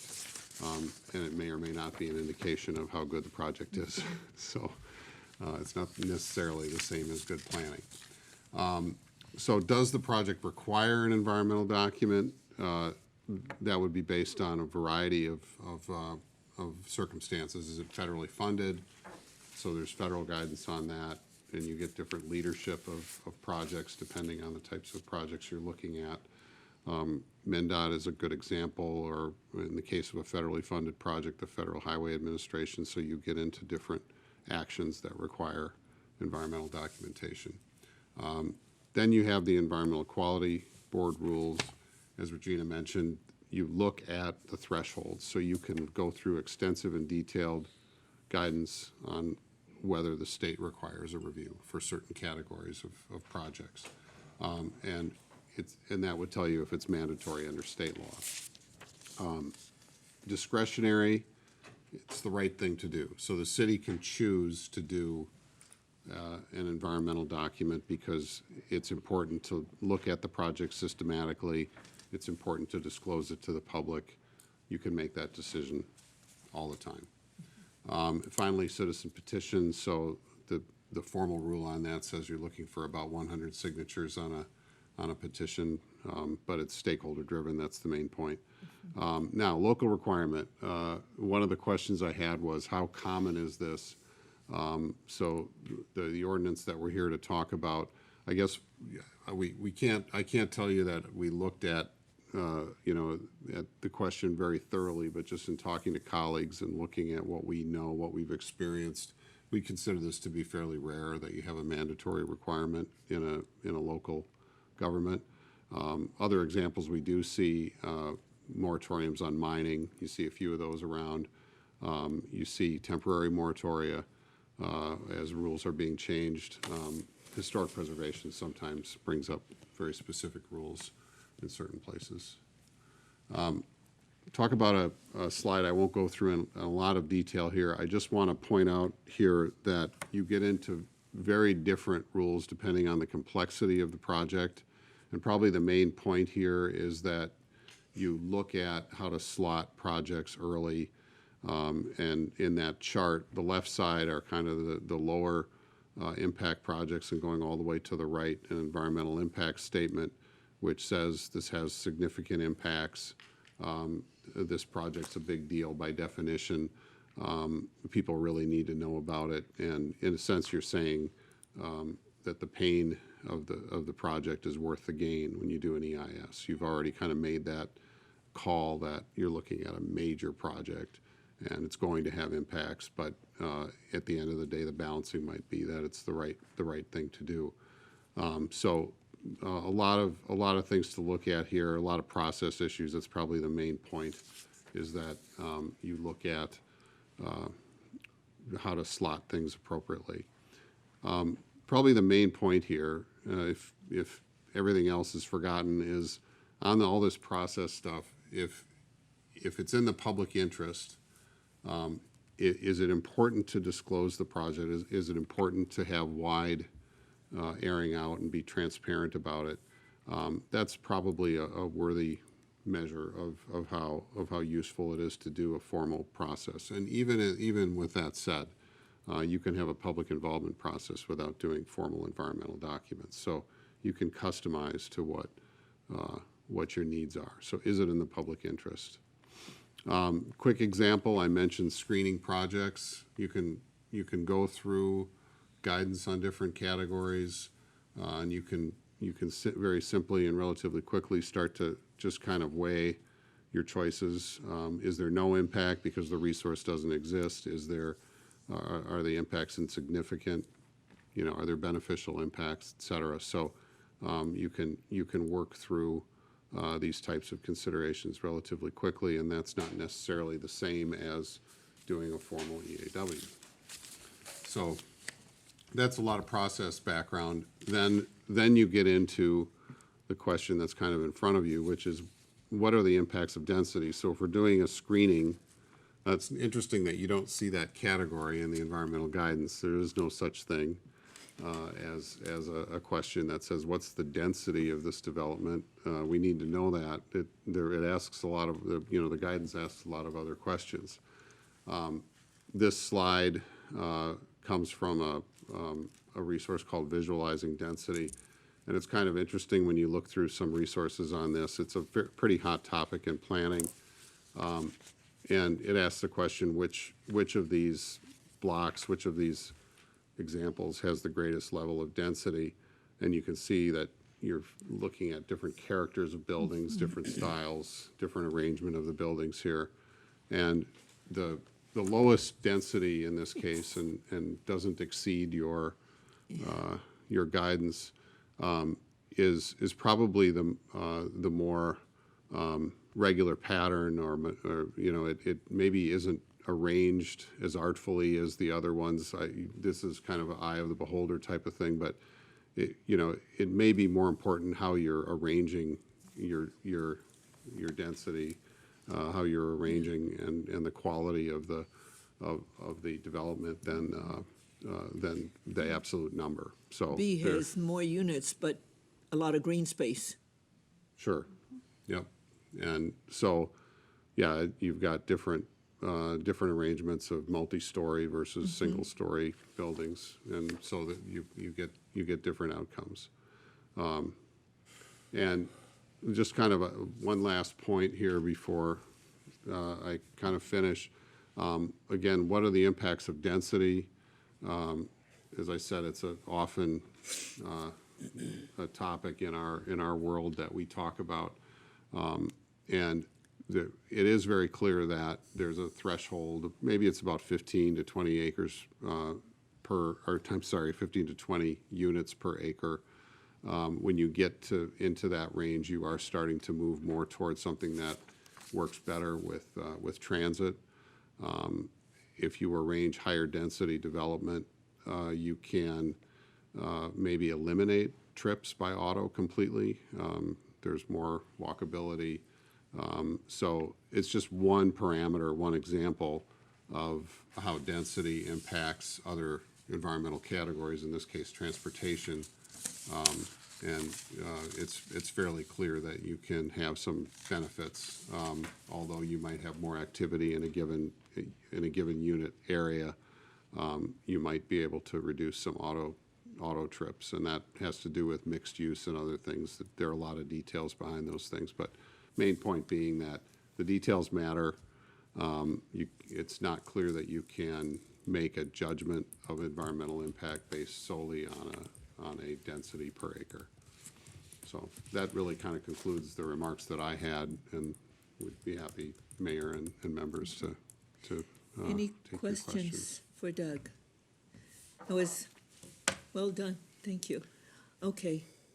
Regina? From a staff standpoint, we're looking for direction from council. So council, like I said before, might decide to eliminate the policy altogether, or make some amendments. Because it's covered in the ordinance. Correct. Yes. One option could be that it's eliminated, except for within heart of the city, or the Burnsville Center area or Minnesota River Quadrant, because you're trying to promote more of a mixed-use, higher density within that area, but then maybe it remains for other areas of the city. Or again, it could be 100% just eliminated and. I mean, the heart of the city went through all of that already. So to just, carve that out and said it needs to go through more, we're just finishing it up. The only part where I would see is the Minnesota River Quadrant, because I don't know, there's a lot of issues down in that area that it probably needs an environmental, because I remember, and Jenny, you probably do too, all of the wildlife down in that area that we had to, when we went through the amphitheater discussion. Correct, Madam Mayor, there's some environmentally sensitive issues there. The question before you is, the city has a policy to require an EAW on something with a density of 20 units or more per acre. And that's why we're having this discussion, may not be appropriate with all the other regs in place. So do you want to eliminate that and go to solely relying on the statute, which does have protections for certain things? Me or too. Yeah, Yes. that's the I question. think, because there's no Why do we have reason, it in the first place? no reason to go through an exercise that we already are regulating in another area. Correct. If we want to go to what thresholds have been set in statute, then taking out our policy will get us there. There are other environmentally sensitive areas, and as Doug said, it gets to the number of units. I think it's 375 in a multifamily development. So, for instance, on the Healy-Ramey site, that one may meet the state threshold anyways and be over 20 units an acre. So if it's something smaller than 375 units, it wouldn't meet the threshold and would just be done with a PUD. I think we already have an ordinance in place that covers all of that. Okay. And so we don't need it. But when we get to the Minnesota River Quadrant, that's a whole different discussion. It's not just density. Correct. There's likely other thresholds that will be met and number of units. Remember, the That's right. statute's tied to number of units, not density. That's right. Okay, I hear consensus to remove, away. to Remove 5.3. eliminate that Yeah. policy. Okay, we'll Is- do that is next that good? opportunity. Thank you. Okay, very Thank good. you, Quick Okay. question, when was that put into place, by chance? What's the Oh, history? it goes back, 1984. yeah, Time. 84. 84, and Jim Thank you. Sport, my God, Oh, I bad remember hair. Jim Sport. That was a long time ago, Bad hairdos. yeah, so. Okay. And now we have Mr. Ryan Peterson, who's going to talk to us about the Dakota County Transportation Project cost share policy revision. And this is going to be a good report. All right. It's exciting stuff, no doubt about it. So, Yes. I'll try to move through it quickly.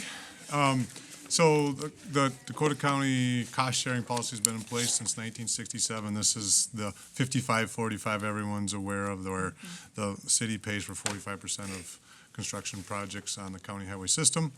Policies have And it's changed. the only county in Minnesota that does that. I would agree with that.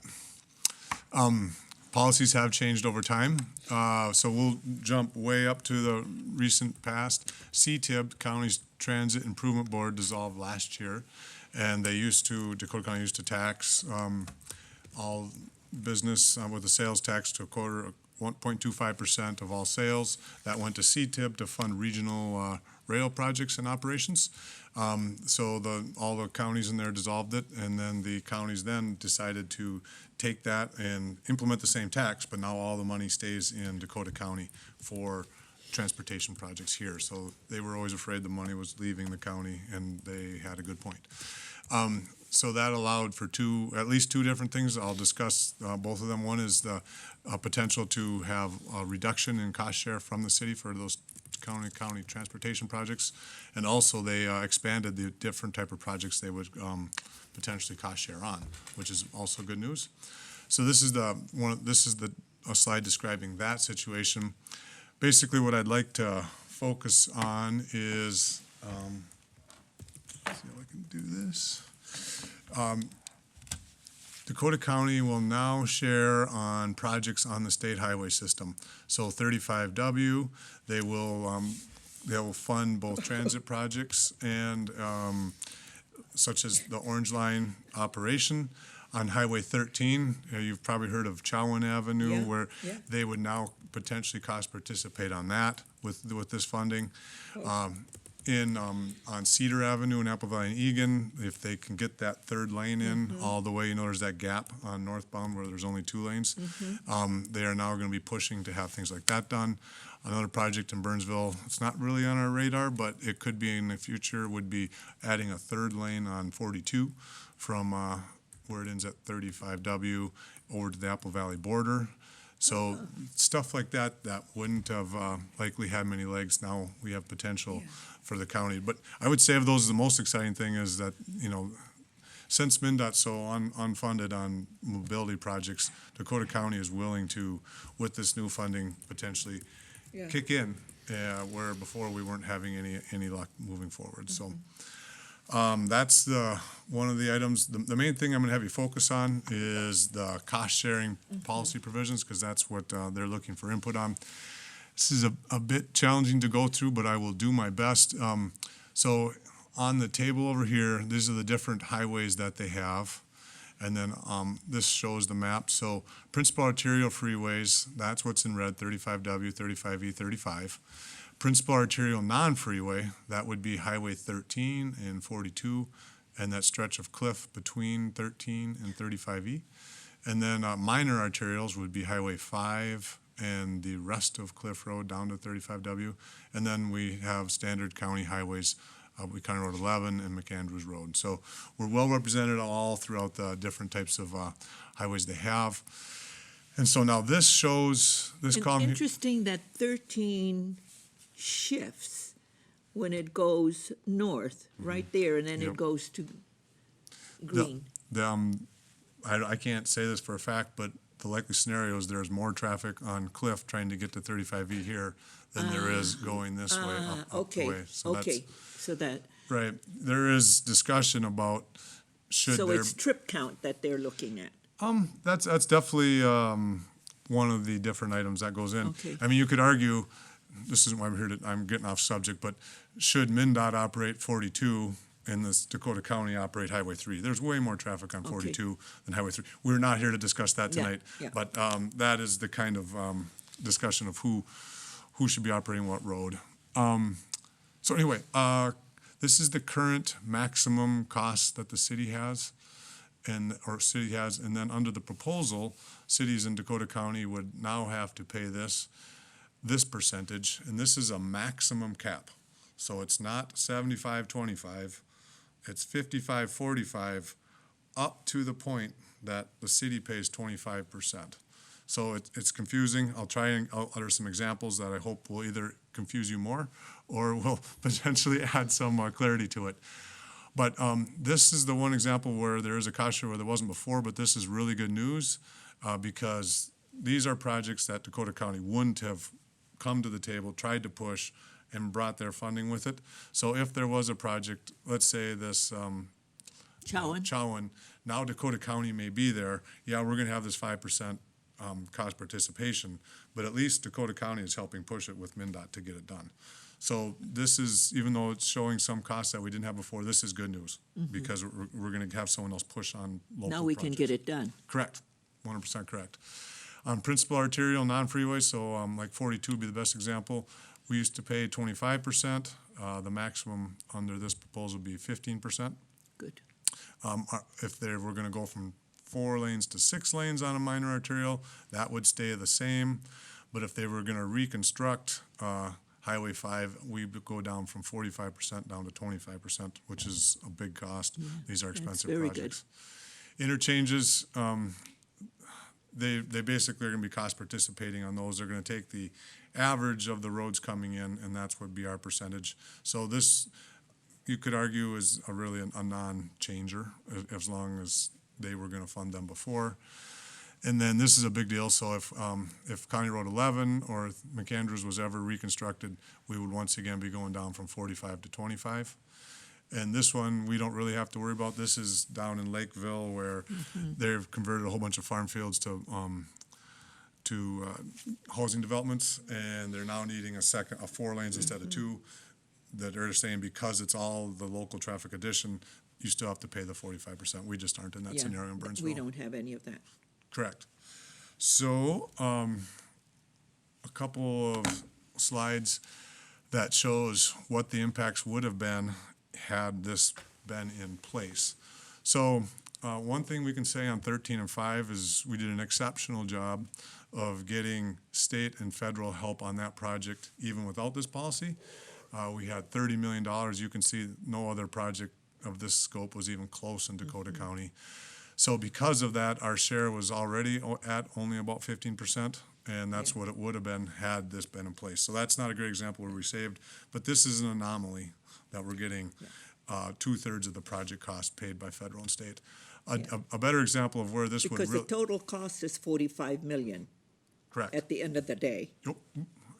Yep, the total Yeah. cost is 45 million, Yeah. and then the city, county share Yeah. makes up the remaining 15, or 2/3 or 15 million. And so this kind of magic, it's a coincidence, I think, in this case, that they ended up the same, whether we had the new policy or not. Okay. A better one to look at, Heather, did you have something to? Well, I think Brian's going to get into with the next example. Essentially, what this ends up doing is, I mean, it's a very, very beneficial to us. Yeah, It also it does, is. though, the county will be the primary beneficiary of grant dollars first, if you will think of it that way. And so that's just another thing, which is not a bad thing at all, but it's just one of the things for us to be conscious of. So if we get a big grant, this isn't where we would share in it 50-50. They would get kind of the benefit of it first because we have the smaller maximum. Correct. Yeah. No problem. The other example where we would have really benefited was when we expanded 42 from 4 lanes to 6 lanes, west of 5. There we paid $8 million. Under the new scenario, we would have maxed out at 3.8, so almost Yeah. $4.2 million Yeah. we could have saved on that project. Yeah. So here, this gets to what Heather just pointed out. Once again, let's say we had a $21 million project. If it's just 55-45, we would have paid $9.8 million and Dakota County would have paid 12. If they got $7 million, our share would have been dropped down to $6.7 million. But because the 25% max is in play, would be in place, we'd be down here. Yeah. So this gets to what Heather said. With the grant dollars, basically their percentage would have been way up here. So Dakota County is keeping all $7 million that they got. But we are still winners compared to where we were at, if you catch the drift. Okay, I won't try to explain this any further then. So Get it. I'll just keep moving on. So basically, we are most definitely would be a beneficiary on here.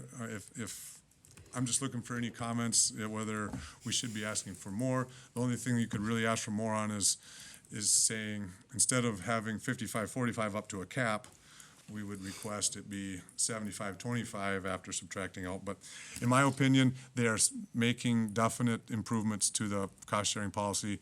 They're showing state highways that wouldn't have been worked on otherwise. So with that, I will just turn it over for any comments you have that you want me to provide to them.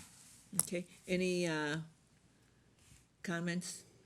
Nope. Right, Look a just, gift horse in the mouth, just yeah. accept the gift and It's a move good, on. yeah, All right. let's move on. Okay. It's really good. It's kind of like the Yeah. elk grant. Yeah, Yeah, don't let the gift Yeah. horse in the mouth. All it's right, really I will good. let them know we're in favor Actually, of the changes. you know, and thank them for hearing us, because we had to go and testify when they were going, and I stood up there, and I think you went with me when we testified and said, they said, how much would you like to go to? I said, well, none, but we'll take 20, and now we got 25. Exactly. Yeah, so Okay, good. I will let them know we're in favor of the Yeah, changes. that thank they're- you. Yep. Thank you so much. Okay, now we move on to roundtable. And the first item on roundtable is, members of the council, we received Flock of seagulls. emails about the turkeys. And so I said we would have this discussion on camera so that they know that we have, so we have a deer management plan and we have a geese management plan. And Heather and Ryan, I believe that the state manages turkeys. Is that correct? Were you going to look into what they manage in terms of the turkeys? Madam Mayor, they don't manage them. They The have turkey restrictions on management. how they can be managed. And so, but right now, nobody's managing turkeys really, unless a local jurisdiction takes on the management. Just Then like there are we did. restrictions in how they're able to be Yeah, managed. Is just that like fair? we did with Yeah. the, so the thing is, members of the council, if we went into another management plan of wildlife, it takes a lot of work. And what we have done with the deer management plan is our agreement with the folks who are our volunteers who do that work for us, is that it goes to the homeless shelter if they don't consume it, correct? I don't know that we have volunteers doing it. Do we? Yeah, I mean, we go through a deer hunt, Yes, we do. and if we take the deer, then all the meat does go to 360. They're It not goes- volunteers, they're paid employees that do Yep. that. Yeah. Just to be And I clear. think in part of, when we went through this whole process, that it needs to be consumed rather than just the deers being shot. And we want them to go down to the homeless shelter and also to feed the poor. All of the meat is harvested and it is all given to charity. Okay. Yep, that is a Yeah. fact. With the deer harvest. And also, our geese management plan, boy, that has worked, but that was harvesting the eggs. Goslings and moving them to Iowa. Yeah, Yeah, well, we try now to actually put some type of oil on the eggs. It actually fools the goose. It thinks it's still gonna hatch, but it doesn't, and then that just reduces its numbers that way. Yeah, That's the primary that's how way they we manage do with it. And as you notice, we don't have a whole lot of them in Civic Sunset Center Pond Park Park. is much more enjoyable. Yes. Bill? Again, that's one complaint about turkeys. I'm not for managing them. As I drive to my office, up Burnsville Parkway to Slater Road, I just slow down for them crossing. In fact, I was dethatching my yard last week and one walked off the street up within 5 feet of me and I shoot him away and he left or she left. Again, for now, maybe there's a little issue over in that particular constituents area, but turkeys move around. So I'm not for managing it at this time. That's Okay. one complaint. If there are numerous complaints down the road or something, to me, that's a different issue, as much respect as I have for the constituent that complained. Okay. Dan? I would agree. Okay. I've seen one complaint, and Yeah. turkeys are just kind of part of life out here. Yeah. Kara? Yeah, I'm No, on no, board don't with that. manage it. Yeah, no. Yeah. Dan? Yeah, I'm in agreement that Yeah. one complaint doesn't make a Yeah. problem. I have had someone who was running on the parkway towards 11, and that's where we do have, is it a gaggle? That's the sound they make, is that? Whatever it is, But the there thing are is, many. yeah, I don't know, a flock, a turkey, or a gaggle. So anyway, they get aggressive when you enter their territory, but that's only, and she was running, and she wasn't, she just said that they attacked her, but that's, again, so what I'm hearing, staff, is that we're not going to manage turkeys. Thank you. Okay? All right, very good. The next item is legacy policy clarification. Madam Mayor, I'll take that one. The council had sought to do some clarification of the legacy policy earlier when we split out the race. And so after that passed, we got a couple different questions from different folks about two aspects of the policy. And I wanted just to take it back when I get more than one clarification request. I want to get that sorted out with the council. So the first piece is our understanding was that the dollars were maximum and that the 50-50 split still remains in effect, and that is how we have implemented that in the contracts, and so that was our understanding.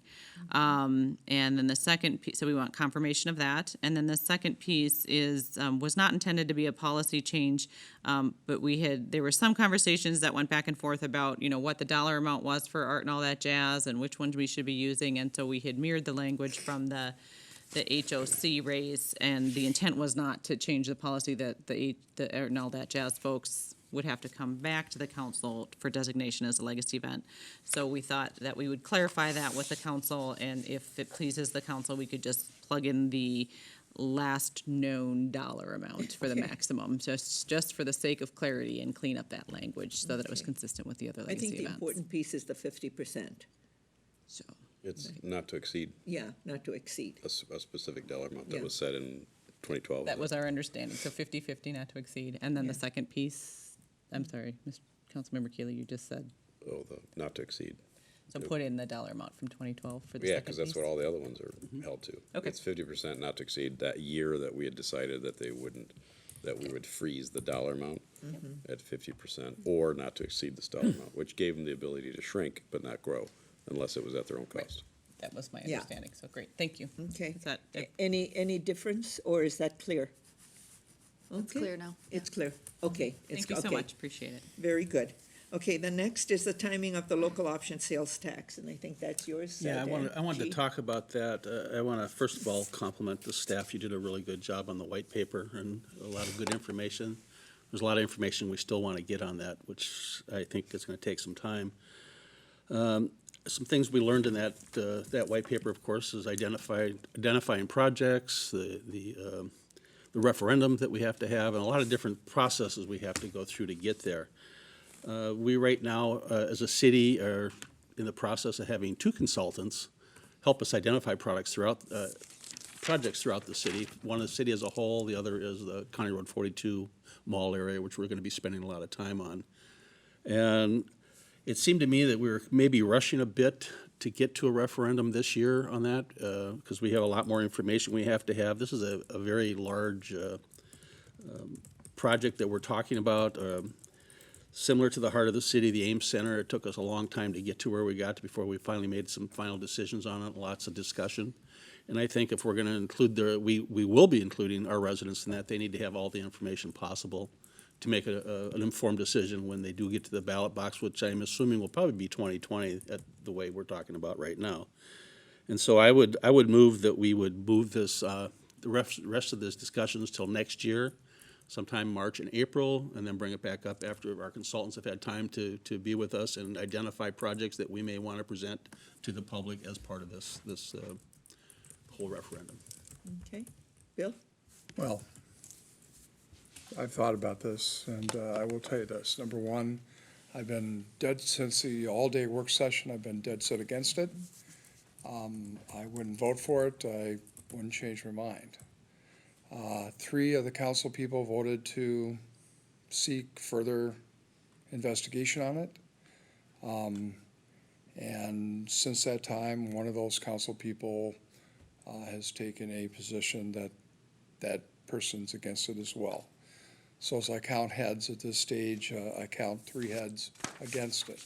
However, since I'm not running for public office again, and that it can be resurrected or continued or whatever, again at the next time, I'm going to defer to that I think it should be continued, other than to tell the public that there are 3 of us on the council that seem to be against it, 2 for it at this stage, and since I won't be here next year, then somebody else will be sitting in this chair, and they will make that determination if the council then, if Councilmember Keeley runs again and continues to be against it, then that person will be the deciding factor and not me. So that's my position, and Okay.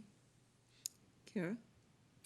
I think something like this is way too big of a decision to just like go through it super quick, and I don't think we have anywhere near the information needed. So yeah, I think we should table it so that we can get the information from that study. We need to slow it down. There's no need to rush into this. So yeah, I support that, yeah. Okay. Dan? Well, a lot of the presentation that Ms. Hardy brought forward in her very comprehensive report, very lengthy and comprehensive report, validated some of my concerns, which I brought up at that governance meeting. You know, you never really know until you do a deep dive into the research and find out what facts are out there about a subject. And based on that, and I brought up my concerns that night, I don't know that it's a decision that is ever going to be good, but certainly definitely not now and not next year. I think from my perspective, putting an additional tax on a segment of business that is going through the disruption that it is right now is just a bad idea on the surface. But I was interested in learning more because, hey, I'm not saying I'm the expert on it. I'm not going to, I don't want to make a decision or pass judgment on something before I get all the facts, because I want to be as educated and informed as possible about it. Based on what I know today, I would not vote for it. Okay. And I'm one who was also against the local option sales tax at the all-day work session, simply because we are trying to attract retailers into our community. And to put another burden or obstacle, there are other places that they can go to. And so I still wouldn't vote for it. So to say that we delay it, it's not going to change anything. What we have been presented with and what I have done in talking to commercial developers, there are easier places to go to and develop, and they can attract retailers to those development that they would do, and they would stay away from Burnsville. We are trying to redevelop and reimagine the 42 corridor and the Burnsville Shopping Center. And I want to not have any obstacles to make sure that those retailers can make Burnsville the choice that they come to. So I don't want those. No other city in the metro area, except for Minneapolis and St. Paul, have a local option sales tax. And this just creates another burden for us in Burnsville when we're trying to attract retailers, trying to attract developers, trying to attract hotels. It's just not going to be a good thing. And so I wasn't for it, and I won't be for it. And even getting the information that we received with the white paper, it's a high bar.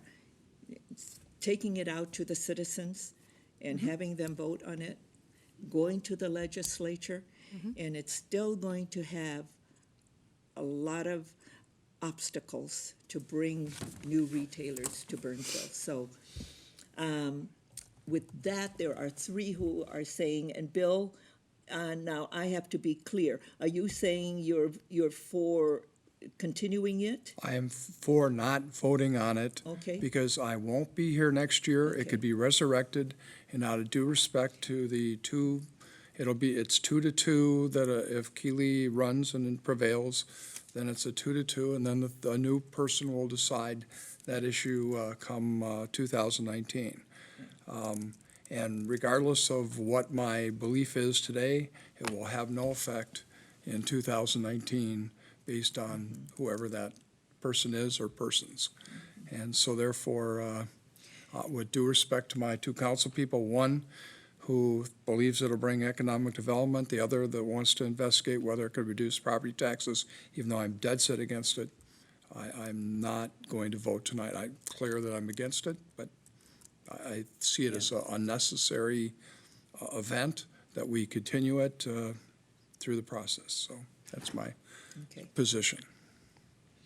Okay, because anything can always be resurrected. We've been down this road before, and it's back. So, it doesn't matter. Well, It can be It either will- resurrected. Mayor, it will or won't be next year. The Yeah. person will vote yeah. to or not to, assuming that Councilmember Keeley is still here. Yeah. The vote will be, that person will decide to not resurrect it and open it up again, or to do that. And I don't know the answer to that. Okay. So there's a split here. So the thing is, if there's a split, I think the mayor has an extra vote, according to Robert's No, rules. it's not, No. it's not a split. I'm voting But I think I to heard 3-2. 3-2. Yeah. I'm- It's 3-2 to move forward. I'm not said abstaining. 3-2 to move forward Yeah, to move I said I it to the wouldn't next vote for year. it. to next year. So Bill is saying move it to next year. Correct. I'm Okay. willing That's what I thought I heard. Okay, Bill is saying move it to next year, even though you're saying and letting everybody know that you don't agree with it. And if you were, Correct. yeah, okay. Correct. So you're saying move it to next year. Correct. Okay. And a tie vote does not give the mayor an No, extra no. vote. State law puts it somewhere else altogether. But that's, your interpretation's correct. Thank Yeah. you, Mayor. No, Robert's rules. If there's a split vote, yeah. So anyway, so to staff, it goes, so there's 3 to say move it to next year. Yeah, I have a next spring, move this to the next spring after we get the results of the studies from the Burnsville Center, County Road 42, and Economic Development Studies. Is that what I heard?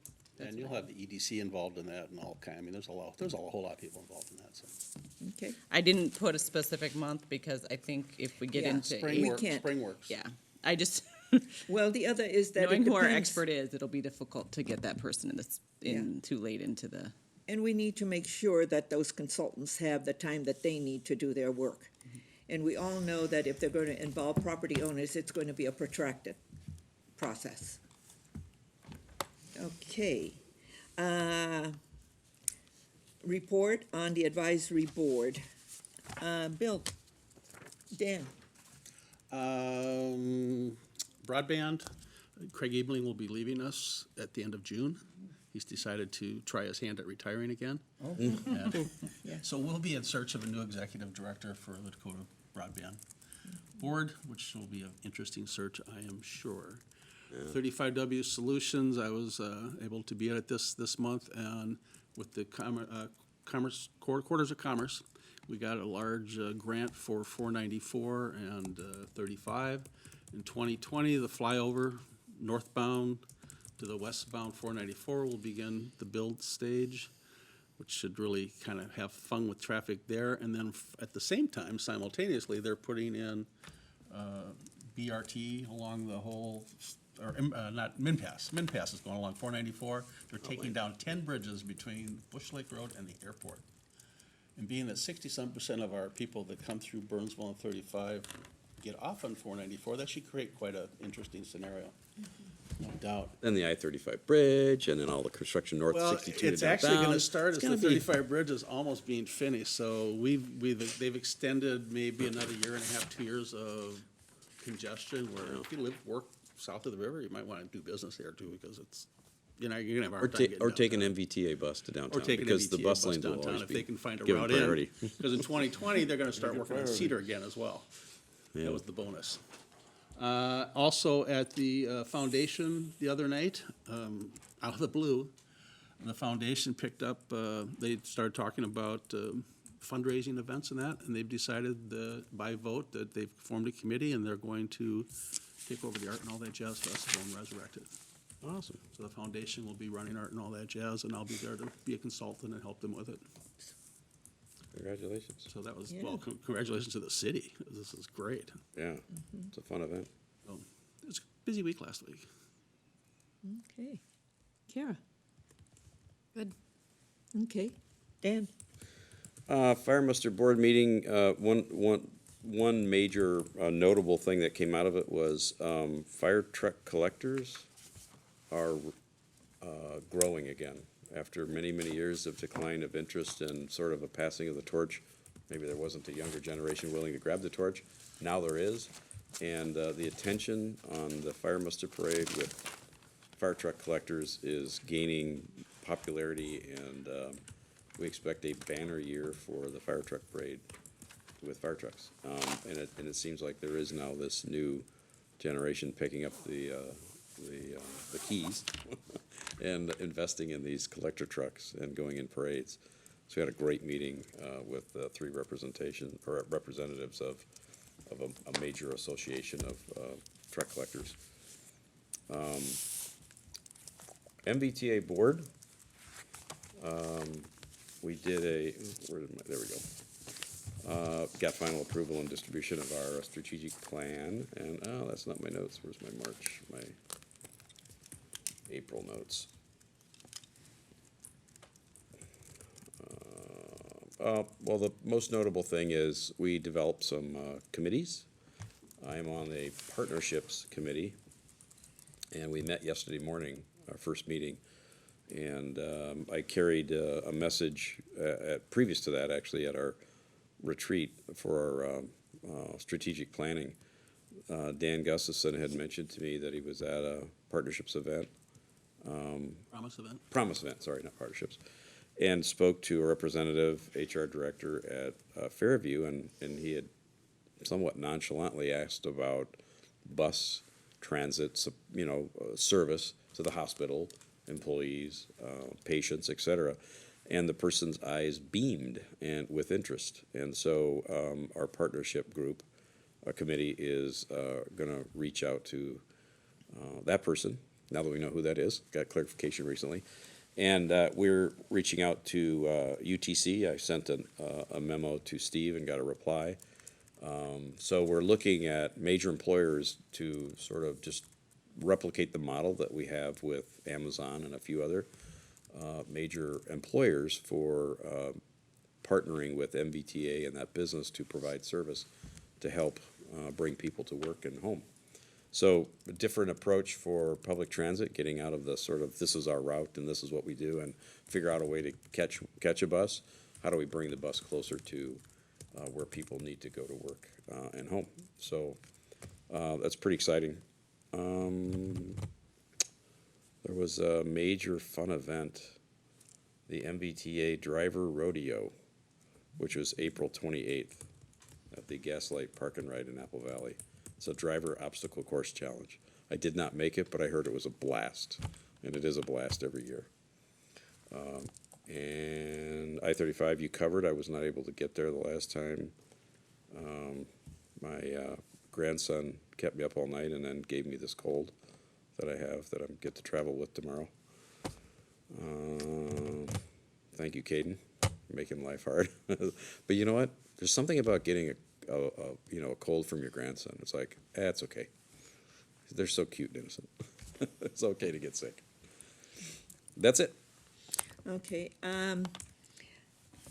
I did not go to my Regional Council of Mayors meeting because I had to finish with, thank you to Michelle, with my PowerPoint presentation, and so got that done. And Burnsville Convention and Visitors Bureau, the main item on the agenda that we were looking at was the meeting that we had today, and whether we were going to have a position, and then the mission and the statute was reviewed, and that we're not a lobbying organization, that we're a marketing organization, and that's why CVB did not have a position for this evening. So that was the main thing. Financials continue to be good throughout. We are in the dance competition season, and so that's good for our hotel properties, and so that's a good thing. And the other thing that I would like for everybody to know is that if you haven't, the tourism video is out, and if you would like, I think Marty sent a link out to everybody, so please take a look at that. That's really great, and so that tells the story. But that's what I have, and the International Festival is on its way. We had some sponsors that cut their contributions, but we're going to work on other sponsors for it as well. So that's continuing to move forward, and everything is good. And then Metro Cities will start after the legislative session. That's all we have. Okay. Heather, anything else? Nope. Michelle? And with that, we stand adjourned. Thank you.